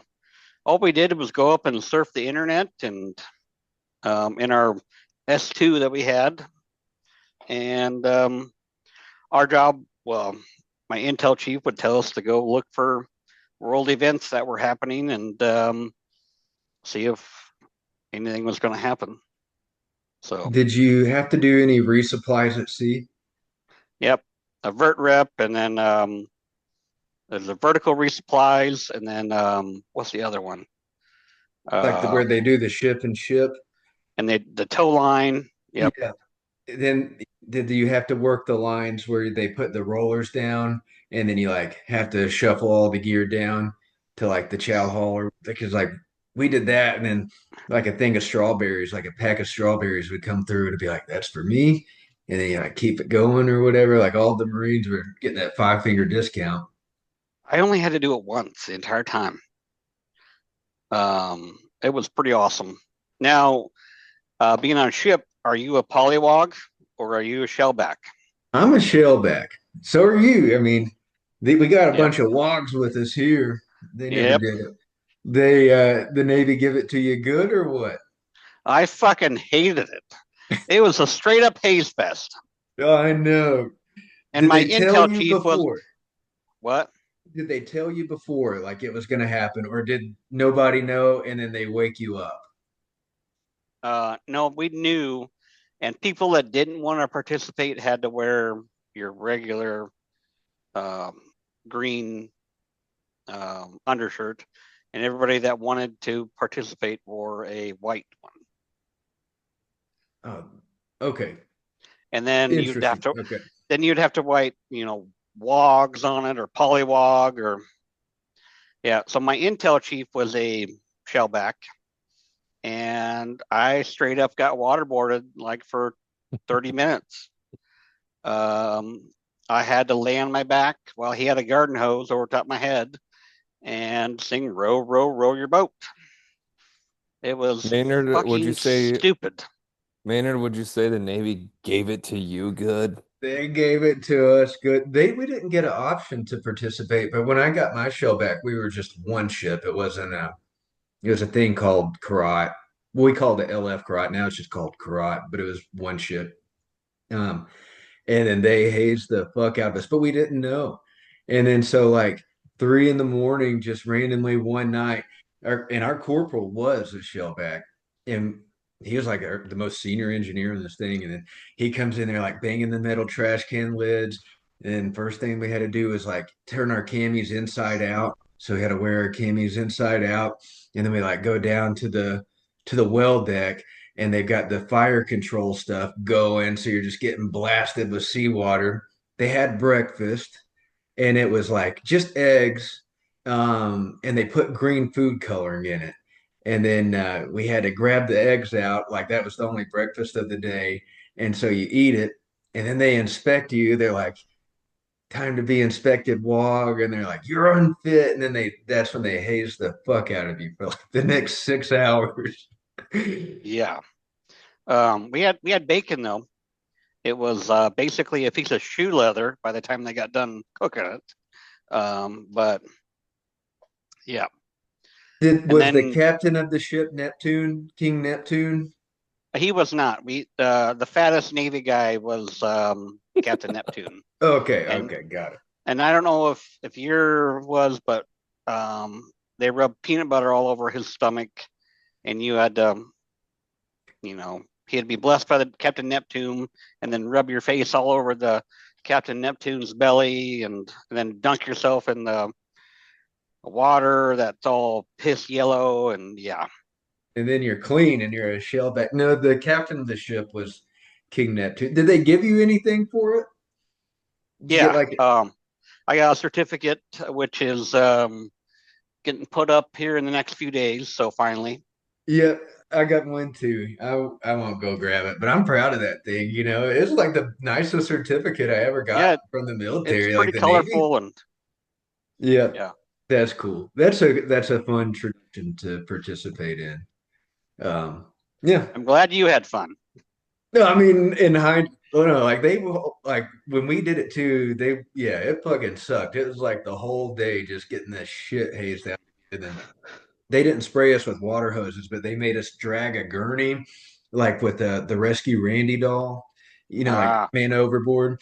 And so you had to drag this gurney like through this obstacle course, like just low crawling basically where the helo lands. And they got the fire control like spraying down on you. It was just miserable as shit. But yeah, yeah. those man overboard too.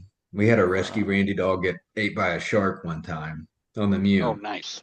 So it was like man overboard, 5 minutes, 10 minutes, 30 minutes, 1 hour, 2 hours. And we're like, what the fuck's going on? And then, like, some of the Navy folks told us that Randy got ate by sharks. So, yeah, and that fucking terrified me too. Um, did you ever have to get rid of anything on ship? So, like, if you put up sea wire, for example, in one country, when you go to another country, you're not allowed to use that. So, we would have to, in the middle of the night, get rid of this stuff. And I Nope. literally throw it off the side of the ship in the middle of the ocean. We never. I mean, in the two shop, we never had anything like that. Okay. So I'm sure there was stuff that was lost, but Yeah. Two Shop uh, wasn't throwing classified documents off the side of the ship. no. Yeah. We probably threw like 100 rolls of sea wire off the side of the ship, though. But it was after that Rescue Randy thing, and I was fucking worried I was going to get hung up on the sea wire while I'm yeeting it off the back of the ship and get fucking ate. It scared me. So I was like super careful. I had like the sea wire like way away from my body, like eating it. But we got Yeah. sidetracked. Yeah. So see, after that, see, we were in Thailand.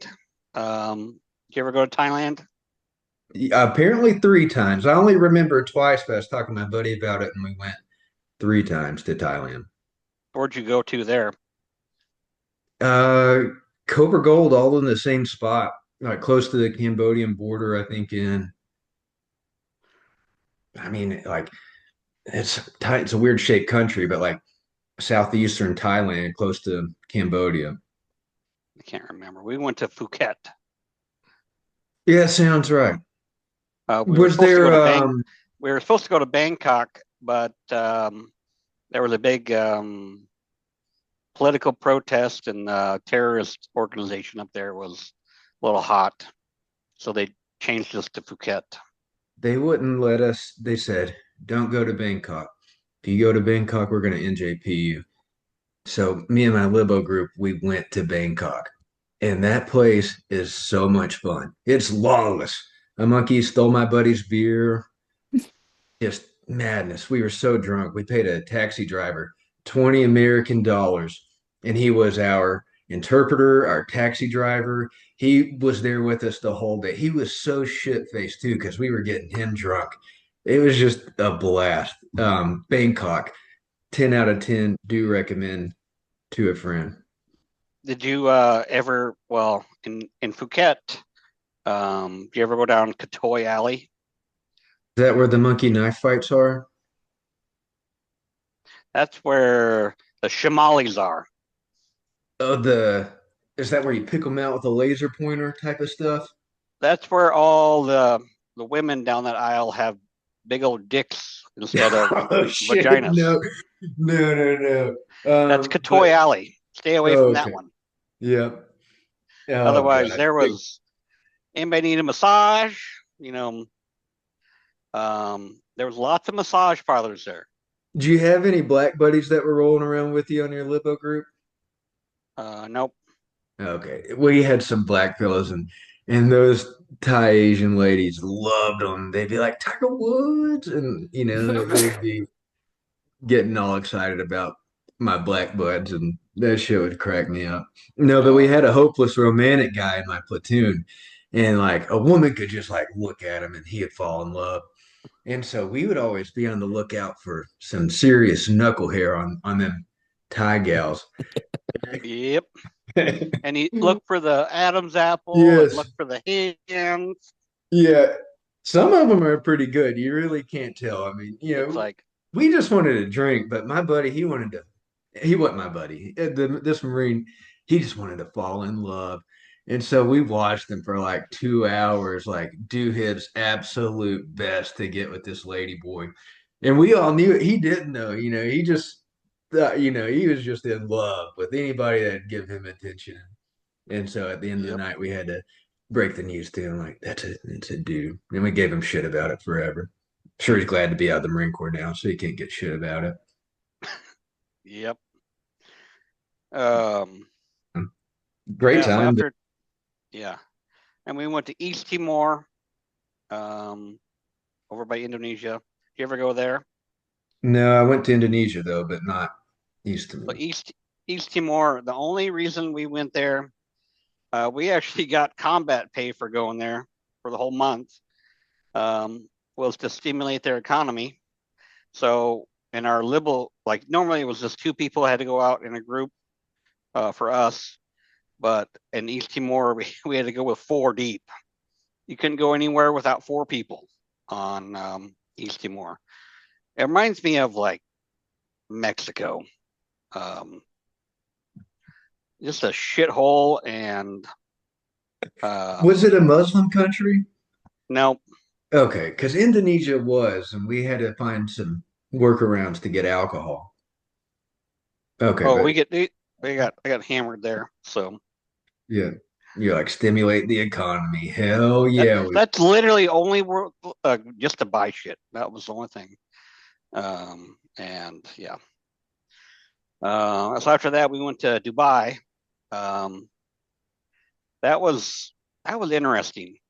Going through the Straits of Hormuz with Iran being so close. We actually, it was kind of touch and go there because we didn't know what Iran was going to do.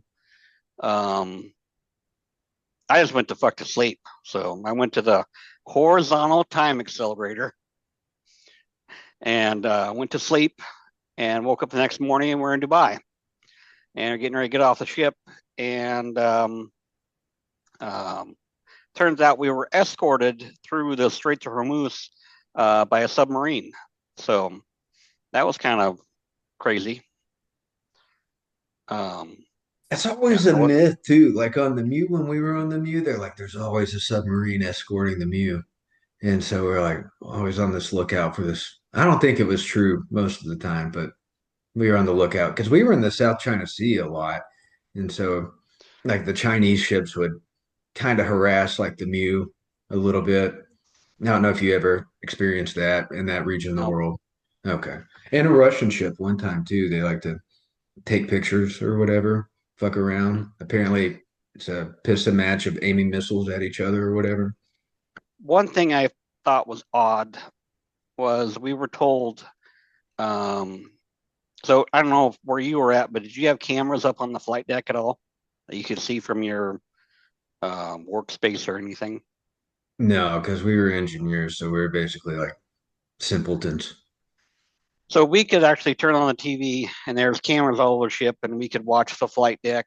And they told us, hey, we're shutting the cameras off and no one's allowed on the flight deck.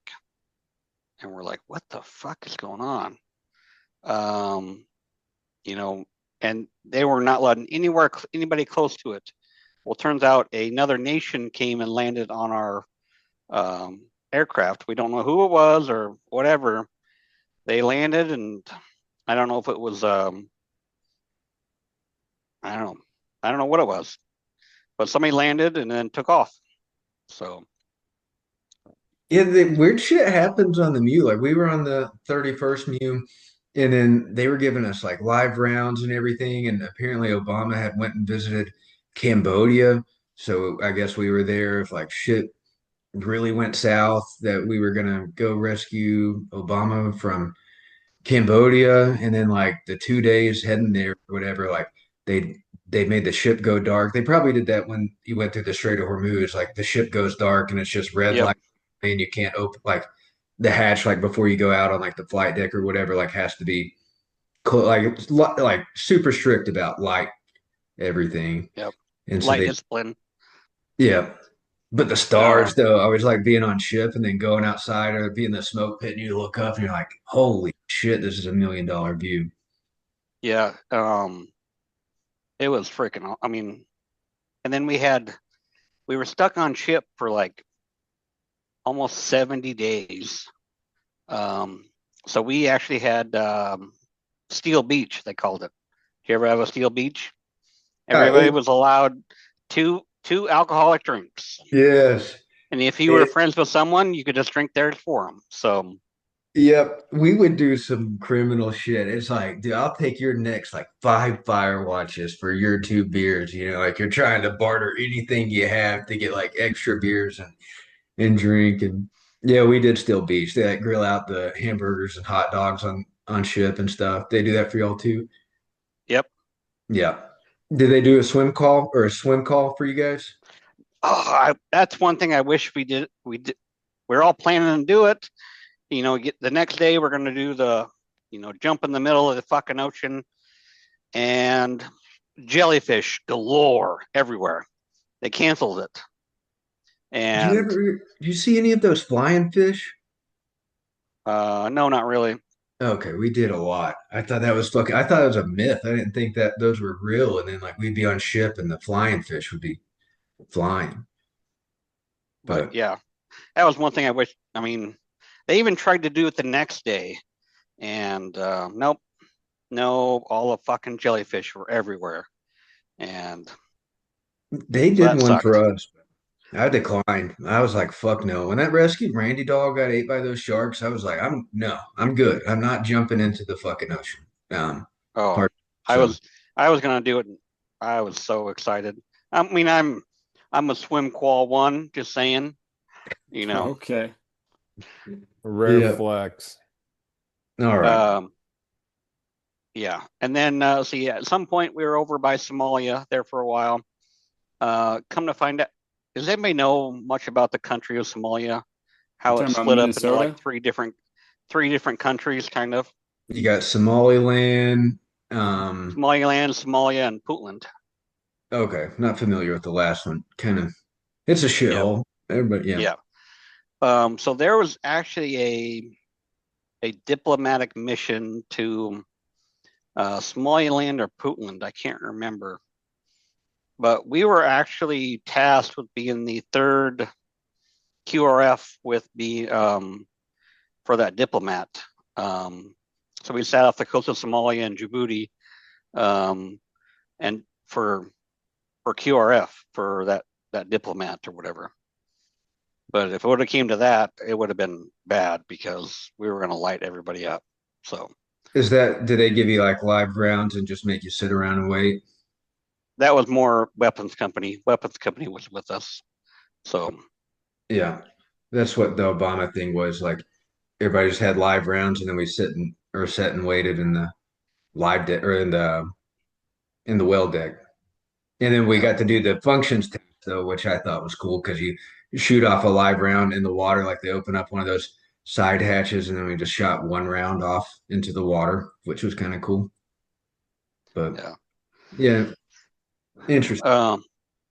And then see, we're flying back, and this is 2010.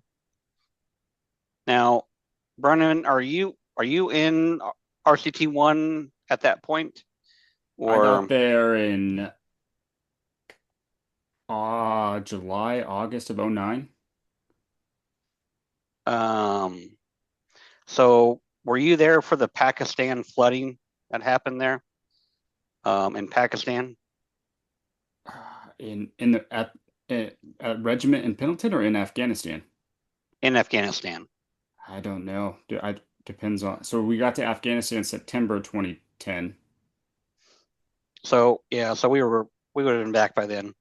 But there was a huge flooding in Pakistan at the time, and we actually provided humanitarian aid to Pakistan.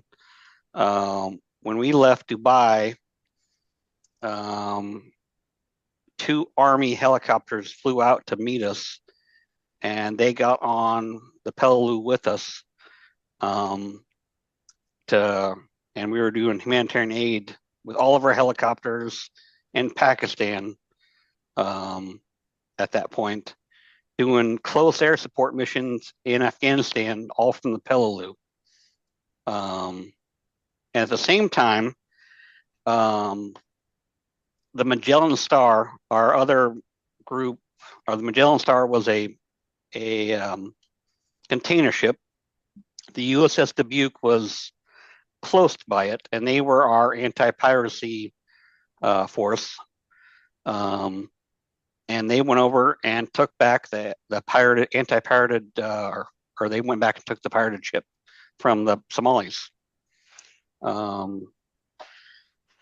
So that was going on. So the flooding in Pakistan, the close air supports in Afghanistan, the USS Dubuque was doing that piracy mission, and the USS Pearl Harbor was doing training the Coast Guard of Saudi Arabia, all at the same time.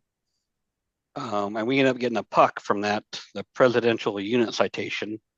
I don't know if that's a big deal or not, but that Magellan Star was pretty cool. To kind of, I wasn't part of it, but kind of at the same time.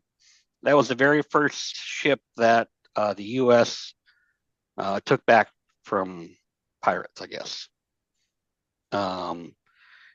The crew of the Magellan Star locked themselves in somewhere. They killed all the power to the place, and they locked themselves in a room so the pirates couldn't get to it. They had comms with the Dubuque at the time, but their batteries must have went dead. And Force Recon was there.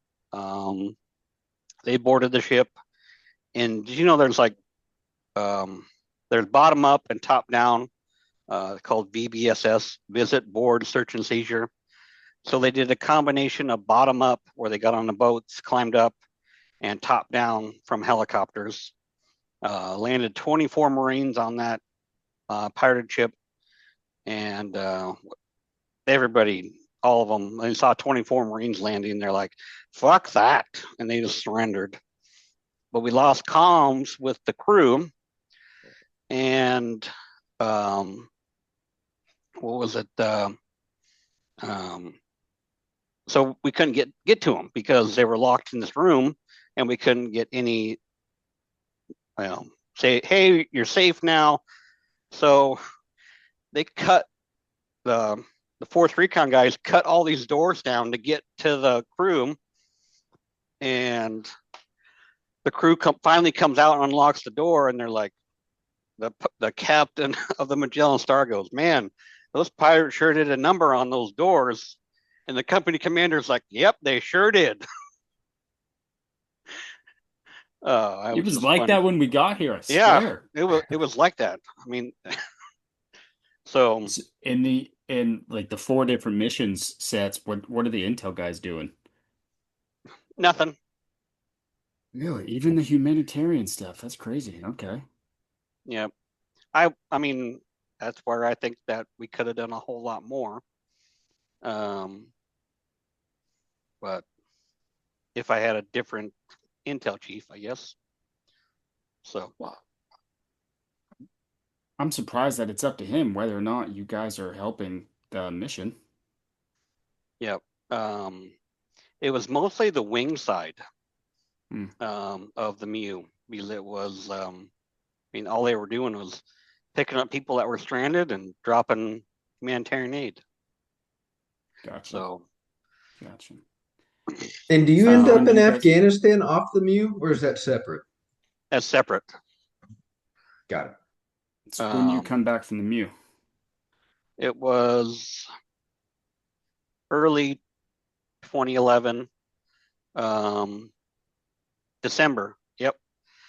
So we actually, so we were with the USS Pearl Harbor, and it was the Pearl Harbor had to stop their mission, what they were doing, and jet to Hawaii because December 7th was coming around, and they wanted the USS Pearl Harbor there for Pearl Harbor, for the anniversary or whatever. And the Peleliu got there, I think the day of Pearl Harbor, December 7th, and we manned the rails. So that's where we had a Marine and Navy all the way around the ship to pay respects to the Arizona and all the other ships that were there. So that was kind of neat. We had 12-hour. What's that? We got to man the rails going in too, and that is one hell of a view. Were you looking at the island or were you looking at the ocean when you came in? Island. Yeah, I did too. That was a 10 out of 10 view. It was like a rainbow coming out of a volcano. The whales were breaching and shit. We saw a Yep. submarine pass by, and man, that Yeah, was a 10 out of 10 view. and I got top view of the Arizona coming in, and yeah, you can see the oil still coming out of that thing.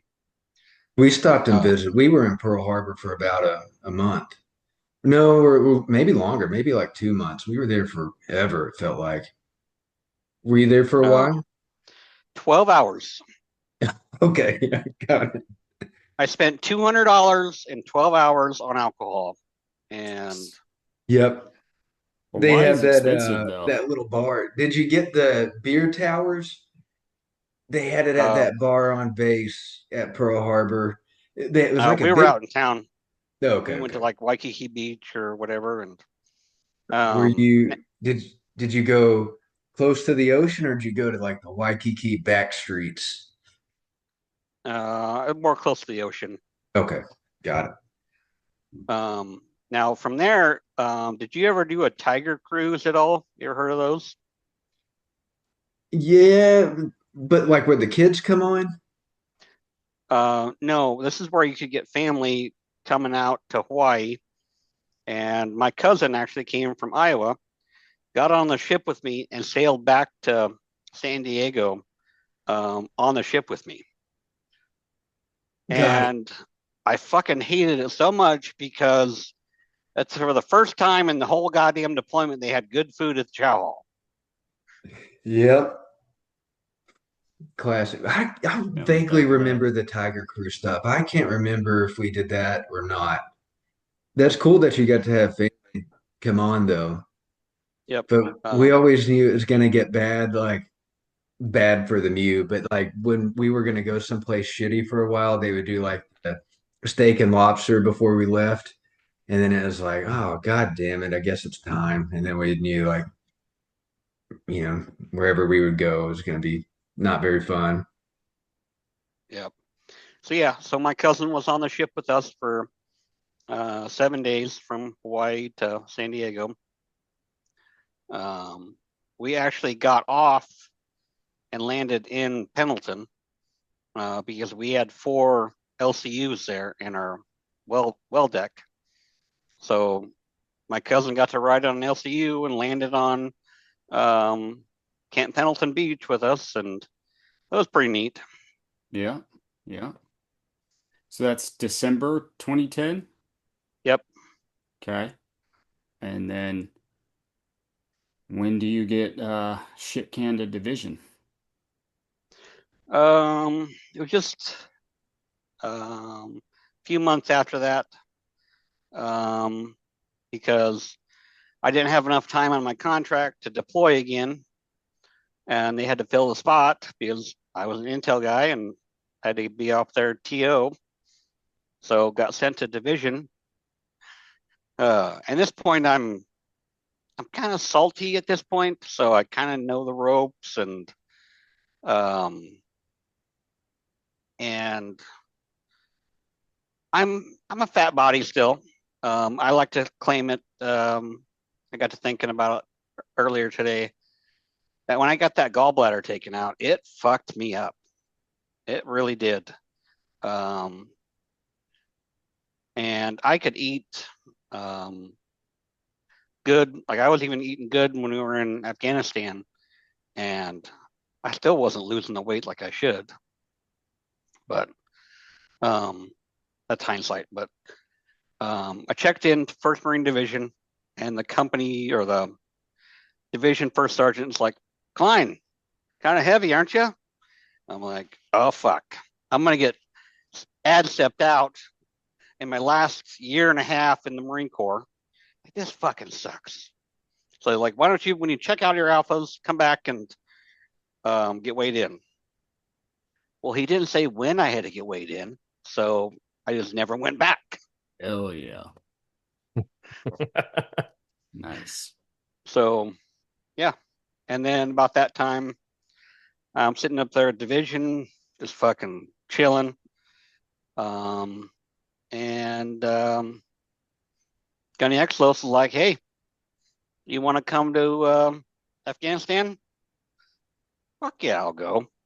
So that's when I started my trek of no orders to Afghanistan and to meet up with.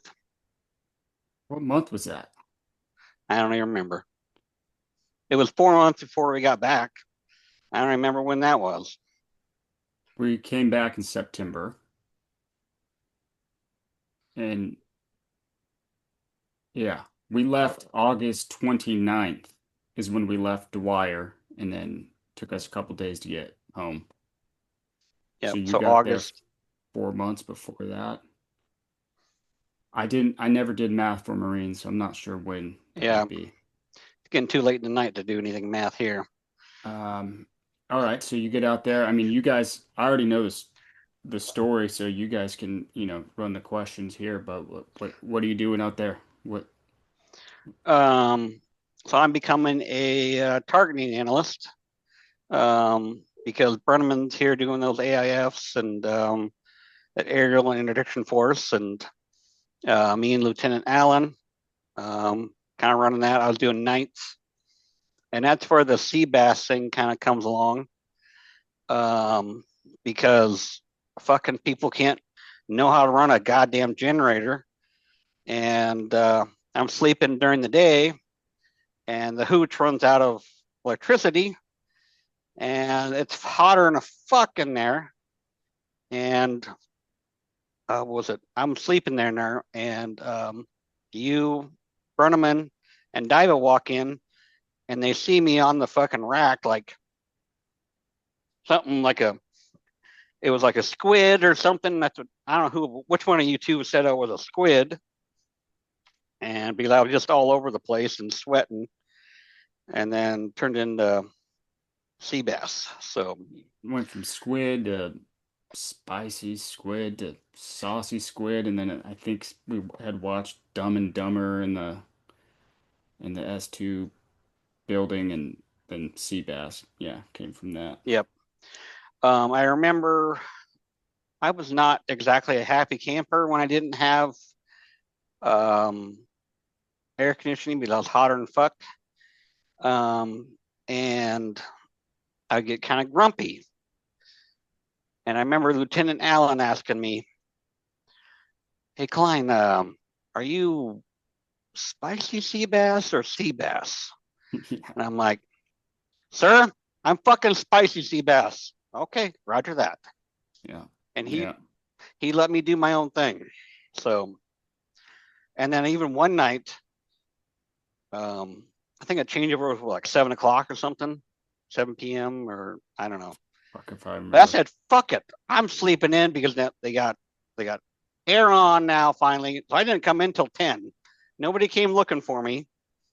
And Lieutenant Allen was like, Klein, you're supposed to be here. I'm like, sir, the fucking air conditioner went out and I'm not coming in. I'm fucking taking in, getting some sleep. And roger that.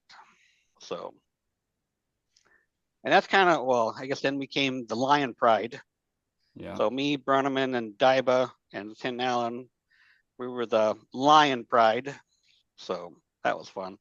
Yeah. All four of us were doing targeting. So Lieutenant Allen assumed the targeting officer, and then the three of us were doing targeting. Um, so yeah, we're kind of on our own program within the IOC, just having such a niche specialty, I guess, or just niche responsibility doing all the targeting stuff, which is pretty cool. Yeah, what was Dwyer like? What was the IOC like? Hotter than fuck. Yeah. So, yeah, that's basically it. I remember, what was it, the first couple weeks that I got there, I had to go over and train the ANA on, what was that mapping software we had? Falcon View or something. Yeah. And 2 weeks before that, there was the Met team or a transition team got shot at by the Iraqi army or something, or not Iraqi army, the ANA, because they were eating something wrong in the chow hall or something, and they got gunned down right there in the chow hall by the ANA, I think. Mm-hmm. So I'm like all on fucking nerves right now. So I got my training this guy, and I got my I'm condition 3, and I'm like, yeah, and I'm like, I am so close to that charging handle, ready to rack back around, that I was like, this is not going to happen on my watch. So, one thing that was quite disturbing was the background picture of the ANA guy was a little boy, and I'm like, that's fucking nasty. And it wasn't family, so yeah. Yeah. Yeah. Yeah. Yeah. So Go ahead. I'm gonna ask a question real quick. So, like, compared to Iraq, what is Afghanistan like? Is it like a lot more dangerous, less dangerous, or like? Oh, way more kinetic, completely different battle space. Um, what? Let's see, what was it?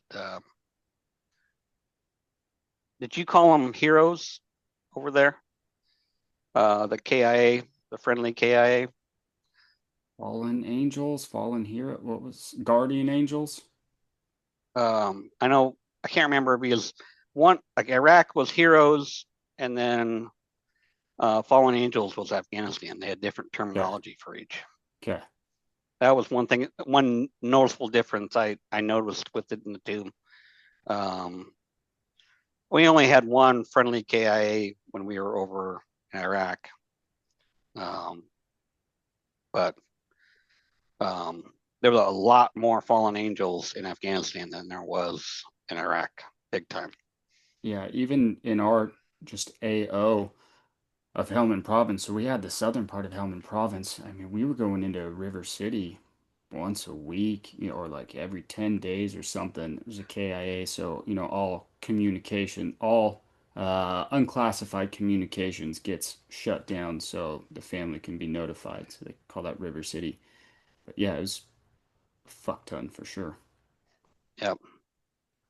Can't remember. Did we have a DSN line in our? Well, that's just like a regular phone, right? Where you can call home. Yeah, So but it ties to all the military bases. yeah, we did in the imagery guys, the ArcGIS Yeah, they guys had it. had it in, which was co-located with us, and that sergeant was really cool, so we can go in there and use that whenever we wanted. So in Iraq, we had one in our 2 shop. So I would call. My sister was in the military at the time, So I would call Seattle McCord Air Force Base, and I would say, "Hey, can you connect me to?" And I give them their number, and they would call my sister. As long as it was local to her, to that base, they would call for me. That was kind of neat. I never had to pay for phone calls or anything. One other thing I forgot to say. So my sister was in the Air Force at McCord up in Washington, and she fixed, or she was structural maintenance for C-17s. So I flew on her aircraft that she fixed into, Iraq and Afghanistan. I was on her C-17s that she was on and fixed. I told her the tail number of some of them. She's like, "Yeah, I did this on this one and this on this one," and so that was kind of neat. That's real cool. So Is it your sister? Is that the same sister that lives in Moore? yeah, Was she ever at Altus Air Force Base? where's that at? Southwest Oklahoma. No. Okay. They mess with Um, C-17s down there, don't they, Brennan? Yeah, okay. Didn't know. What was, I mean, what was the RCT-1 S2 like compared to your other duty station? much more. I would say I was doing more of the job I was supposed to be doing there than any of my other deployments. I felt useful finally, to do other things besides check on the quadcon and check out our gear. Oh, we were working our dicks into the ground for sure. Yep. For sure. Yeah. And it was I just felt like it was a very good environment, and everybody kind of got together and we all coordinated very, very well together. Yeah. We were there for the same purpose and stuff like that. So, yeah. You guys have any more questions on Afghanistan? All right, little hypotheticals. Like to throw this out here. You only get two options to live somewhere, Iraq or Afghanistan. Which country are you picking to live the rest of your life? oof. That's a tough one. I'm leaning towards Iraq, only because it was less kinetic there when I was there. I guess that would be my only reasoning why. Fair. Was Afghanistan more scenic versus Iraq less scenic, or what do you think about the two? Like, which is the nicer just to look at? I was a fobbit, so I never really got off the base. I never got off on Dwyer, and the only time I got off of Iraq was to do that exchange of that KIA, and when the scout sniper platoon sergeant said, "Klein, let's go. You need a break," and we did a patrol outside of the base. So, Right on. I'm just asking. Yeah, it was Afghanistan. I never went to Iraq. I don't know Afghanistan. I would say the country itself would be more scenic. You've got rivers, deserts, crazy mountains, snow-capped mountains. Iraq, I'm not too sure, but where we were specifically, it wasn't very scenic in that part of Afghanistan. Yeah, both yeah. places got to be hot as fuck and miserable shitholes. I mean, no doubt about it. Yeah, who would want 550 or whatever days in Afghanistan, it rained one day when I was there. The rest was just balls hot. Yep. to And brew? with the Iraq deployment, we had some diplomats coming, and it was a sandstorm was going through. What do you do when you have diplomats coming in? You have to go sweep off the asphalt during a desert storm, sandstorm. Are you fucking serious? Come on, that's dumb as shit. So yeah. Yeah, sandstorms are just fucking miserable. I've only been caught in one bad that I would consider bad, and it happened in 29 Palms. And that shit is awful, totally underestimated. Was just chilling in the smoke pit. The story of why I was there doesn't matter, but chilling in the smoke pit, could see it come in. I was like, oh, this ain't nothing, like, whatever. And then like rolls in and like I was like hiding behind the Hesco and shit. Like I had to put my goggles down. I was like, God damn, this is fucking miserable. Yeah, sandstorm, 0 out of 10. Don't Yeah. recommend. Yeah. And then try to go sweep while you're doing it. It's like, I just brushed that and now it's right back. I mean, come on. Yeah, What? that's the makes total sense. Diplomats come and got to do it. My second deployment, we took like journalists out, LA Times, Wall Street Journal out on our little patrol base. They made us, we had to shave and we had to, get rid of the cats and, clean up and make it look presentable, I guess. Not like, I don't know, dumb, dumb. But, um, all right. So you got your puck, the unit, presidential unit citation for all the crazy shit you guys are doing on the Mew. What'd you get your NAM for? Navy and Marine Corps Achievement Medal. Oh, that was for the Iraq deployment. Did you guys have to fill out those ISO preps? Yeah. I had to fill it out for the whole fucking battalion. So I did 1,300 ISO preps in preparation for the Iraq deployment. And So the ISO prep, for those who don't know, it's isolated personnel report. In case you're captured, in case a Marine is captured, it's specific biographical data and, I don't know, challenge password type of things for the people who are going to recover you, can ask you these things. No shit, it takes, after the Marine fills out that ISO prep, it takes 30, 45 minutes to get one of them into the computer, into the database. So you get 1,300, that's fucking at least 600 hours of, Oh, it sucked.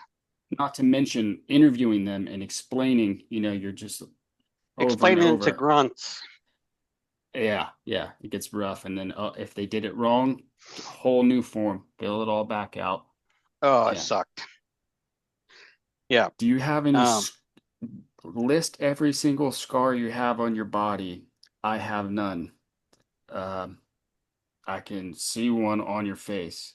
Oh, like all my scars? Okay. Yeah, it gets rough. That was not glamorous, but One thing that also chapped my ass is when I was Intel chief for that Mojave Viper thing, I was going to get another NAM for that.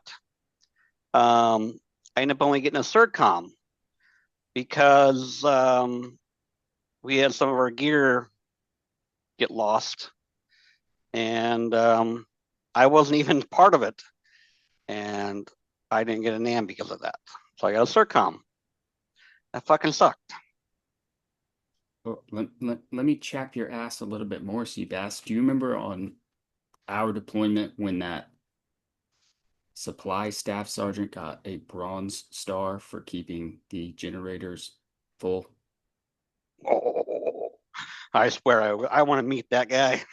Yeah. Anyways. All right. Anything else about your deployments before we move on to getting out? No, I don't think so. Any saved rounds, boys? I mean, I gotta admit though, despite being Afghanistan and how shitty it was, that was probably my favorite deployment. Me, Bruneman, and Daiba, we were a crew, and let's see, you were going through some shit about the same time I got there, and I want to say the morale was pretty damn low between everybody there before I got there. And I don't want to toot my own horn, but I think I changed the morale in that whole fucking place. Yeah, it was like 8 months of just, I don't know, dog shit, misery. And then, yeah, you and Dilzer came out, like you said, I don't even remember him for the rest of the deployment, but yeah, I don't know, just fucking never laughed so much. Oh, we laughed so fucking much. And it Yeah. still sucked, but it was Yeah. so much fun at the same time. Yeah, I was going through, personal crisis. You were having personal crisis for certain reasons. Daiba was going through that shit with his brother being in a coma, and not to mention, and just also being in Afghanistan, and you being on your fucking third deployment and one enlistment. It was some rough times, but and when I look back on it, it's like some of the best of times. Oh, some of the shit we were doing, and yeah, it was a good time. So, All right, well, I guess so. We'll transition over to post service. I'll, well, I do want to throw at the my last year of the Marine Corps, I had some super skates on. I had those things greased up, and they were on fire. So what was it? Got back, and instead of going to back to division, I went back to 1-4, and became RBE. I was the remain behind element for 1-4. And I was the only S2 person there, and there was 50 people there for 1-4. And I had this name for myself where nobody ever checked on me because they knew I wasn't doing anything stupid. So that was pretty awesome. It's just a matter of not getting caught. That's the biggest thing. I took this troops to truckers program because that was you could do it. I'm like, fuck yeah. I think you were I like just the don't want. last Marine to do that. Yeah, I was the last class. Yeah, yeah, yeah. So it was like all day, every day for like 5 days in a row. Well, since I was the last class, they started cutting back hours of the actual class. Well, nobody said I had to tell my command that. So I decided, I'm like, hey, going to troops truckers. Nope, I sure wasn't. Didn't have to, I left at 9 and didn't have to be there till 2 o'clock. So yeah. So good enough. Yeah. I think the level of skating for you, I was I was jealous for sure, because you were on your way out of the Marine Corps. I still had enough time to not put my skates on yet. So yeah, it was very Yeah. impressive. Had a Yeah, lot of chow over at main side or that by that wing base where the chow hall was fucking awesome. So, and yep, went there. Uh, did a lot of working out over at SOI gym because that gym is awesome. So, I yeah, just gotta throw in that chow hall by the air wing was so fucking nice. oh, Jesus, my God, that was like Marine Corps chow halls are so shitty, but that was peak chow hall. They had Herschel Walker there one day. We went over there and he was signing autographs at that fucking chow hall. I'm like, my God, this is like a different. I couldn't believe it was a Marine Corps chow hall. You know, they had Herschel Walker. it What was the like a fuck? fine dining restaurant. I mean, it was, Yes. yep, It's like the Air Force bases, you know, like when you're on an Air Force base and you go to their chow hall, and you're like, oh my God, like, what is this? This is unbelievable. yeah. But So it was beyond awesome. I do want to, I don't know if you can see it or not. Um,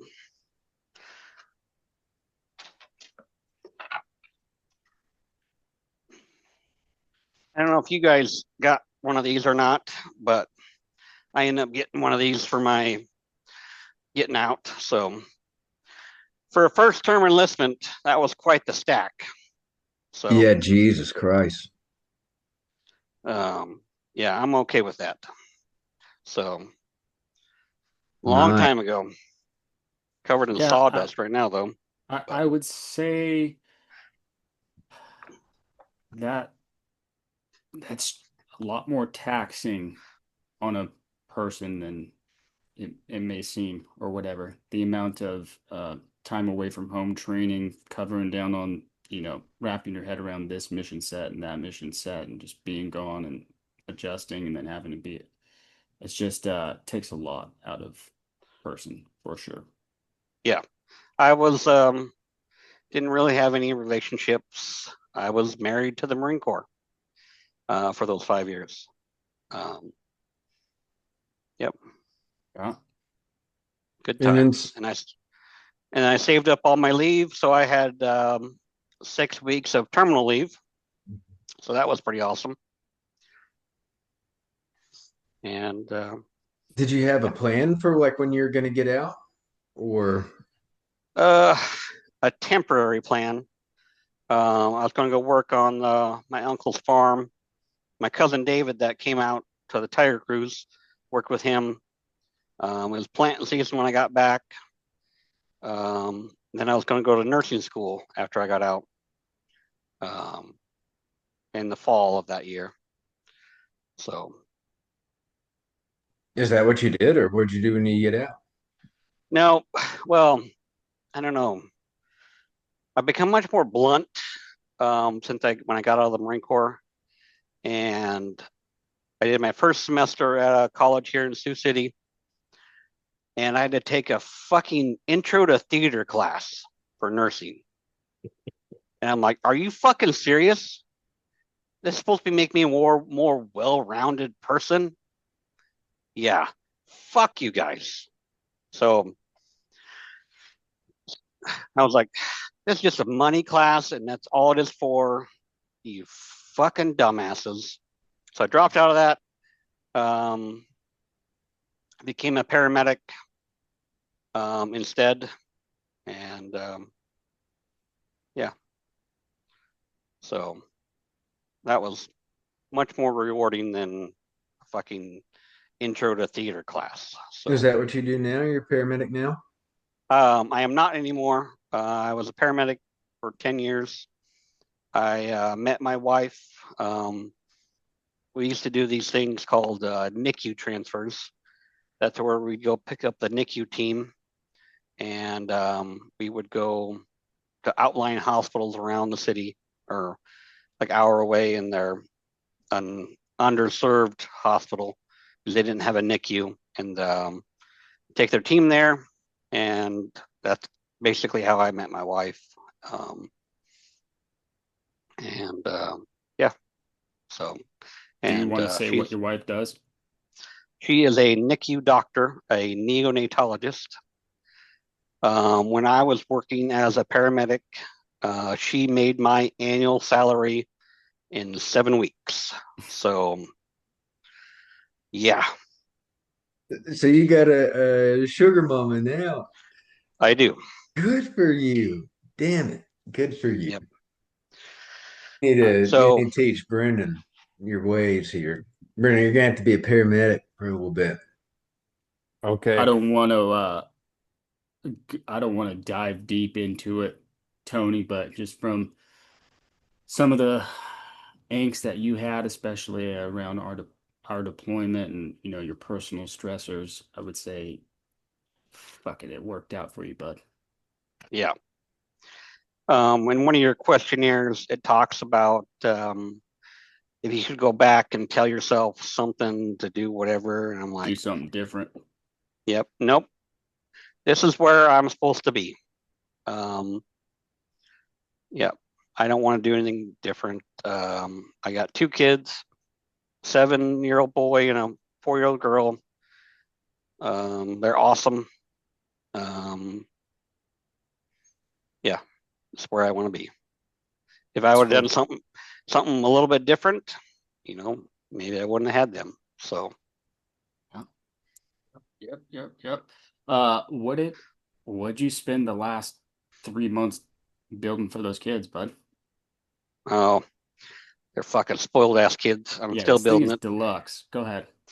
So I am building a playhouse for them in the backyard, and the footprint is 12 foot by 12 foot, but they have a 4 foot by 12 foot patio on the front of their playhouse. It is 8 foot by 12 foot with an 8 foot ceiling and a peaked roof, fully insulated. It's got 6 windows on it, a walk-through door. There's 9 outlets in it, all for a playhouse. So Now, did you hire Home Depot sombrero workers for this, or did you do it all by yourself? all by myself. So Yeah. I made it kind of a plan, and yep, it's Oh, they got electrical and yeah, this thing's deluxe. yep, along with everything else that I built for them. I have a 30 by 38 wood shop that's heated and air conditioned. It's actually where I'm at now, obviously with all my tools. It's only a quarter of them, I would say.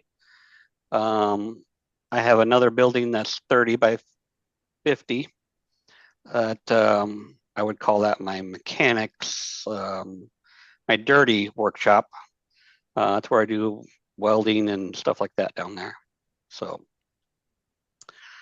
I did I don't know if you guys' GI Bills expired or expire, but I knew my GI Bill was expiring, so I got my bachelor's in business because you got to use that free education, even though I didn't really need it.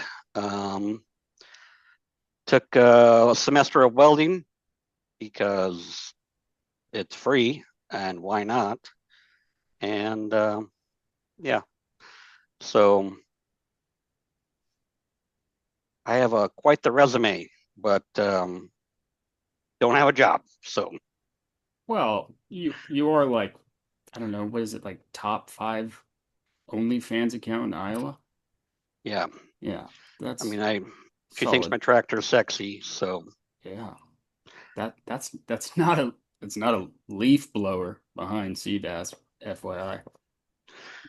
Well, so last question before we get into the 2 bonus questions. Was transitioning out of the Marine Corps hard, easy? um, it was hard. Um, Actually, I still struggle with it to this day. The camaraderie that was in the military, um, nothing like it. Absolutely nothing like it in civilian life. You know, I mean, we did everything together when we were there, and it's not like that in civilian life. I guess I don't know. Maybe I'm just a shitbag and nobody wants to be my friend. But I mean, I have friends and stuff, but you can't just call on someone and say, "Hey, I need your help." All right, and no questions asked, and they'll just do it for you. Yeah. Um, When did I know you said you haven't feel like you haven't fully transitioned. That's the way I take it for myself personally.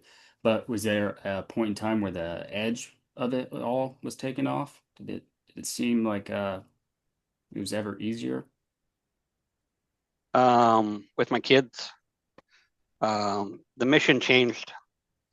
Um, protect those kids. So, um, and I don't know, with my career in the military as a fobbit, I would say, um, and some events that happened that I won't discuss. But I did develop PTSD, and that's surprisingly, it controls me to an extent. Um, but I don't think I'll ever get rid of that. So just learning how to cope with it. Yeah. Well, not the PTSD stuff, but do you talk about your service with your kids? I know they're young, but do they know? Yeah, they know. I guess probably not old enough to understand some of the stuff yet. So, Of course. my son's in the guns right now, so Oh yeah. trying to teach him proper weapon discipline. So, but mostly toy guns. So, Yeah.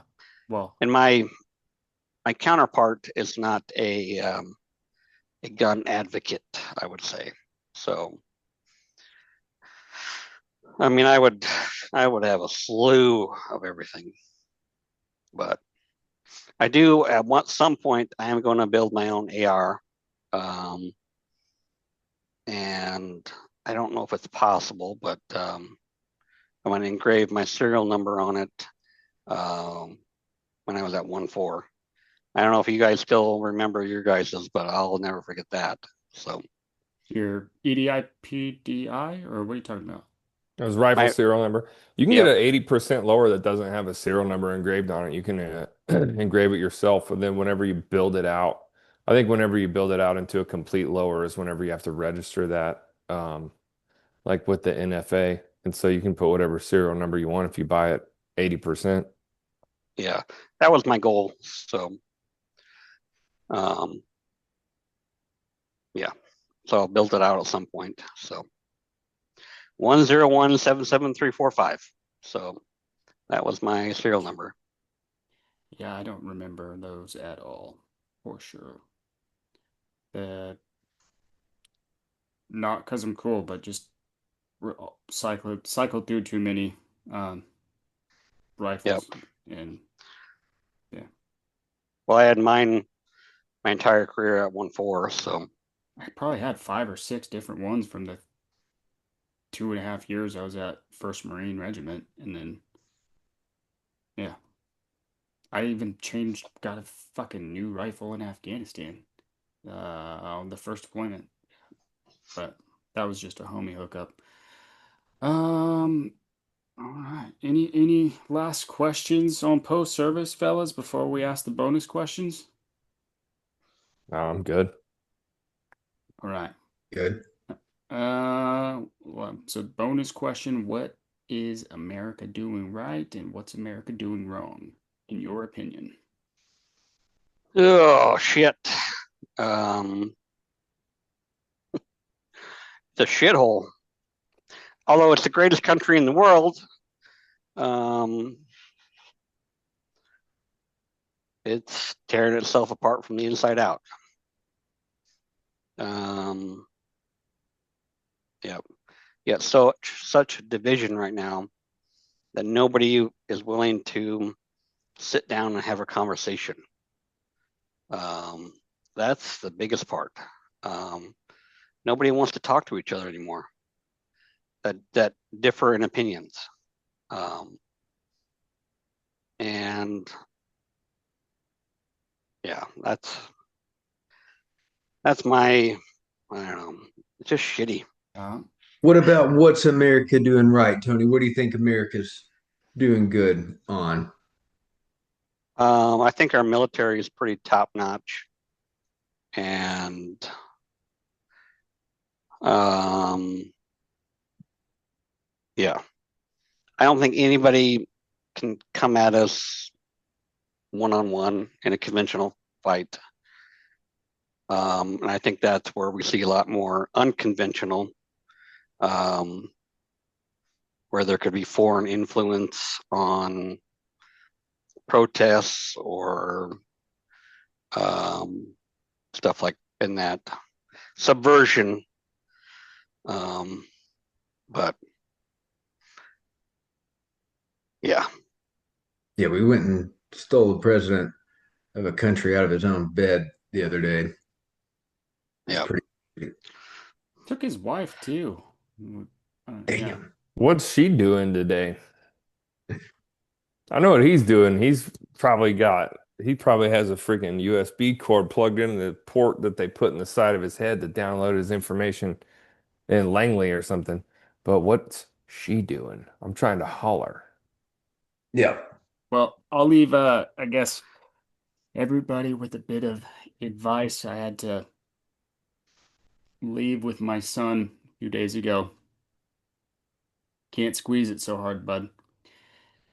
This has been the Anthony, Tony, Seabass, Squid, Spicy Squid, Saucy Squid, Klein episode of the War Business Podcast. Thanks for tuning in. Don't squeeze it so hard next time, folks. The War Business Podcast is brought to you by Matthew Bruneman, Brendan Clark, and Dakota Maynard. Editing by Stephanie Maynard. The theme song is California Wind by Bruno E. The War Business Podcast cover art is the copyrighted property of the War Business Podcast. The book, War Business, The Hired Guns of Helmand Province, is copyrighted by Wargate Books. Wargate Books is not responsible or liable for any material or conversations produced and expressed by the War Business Podcast.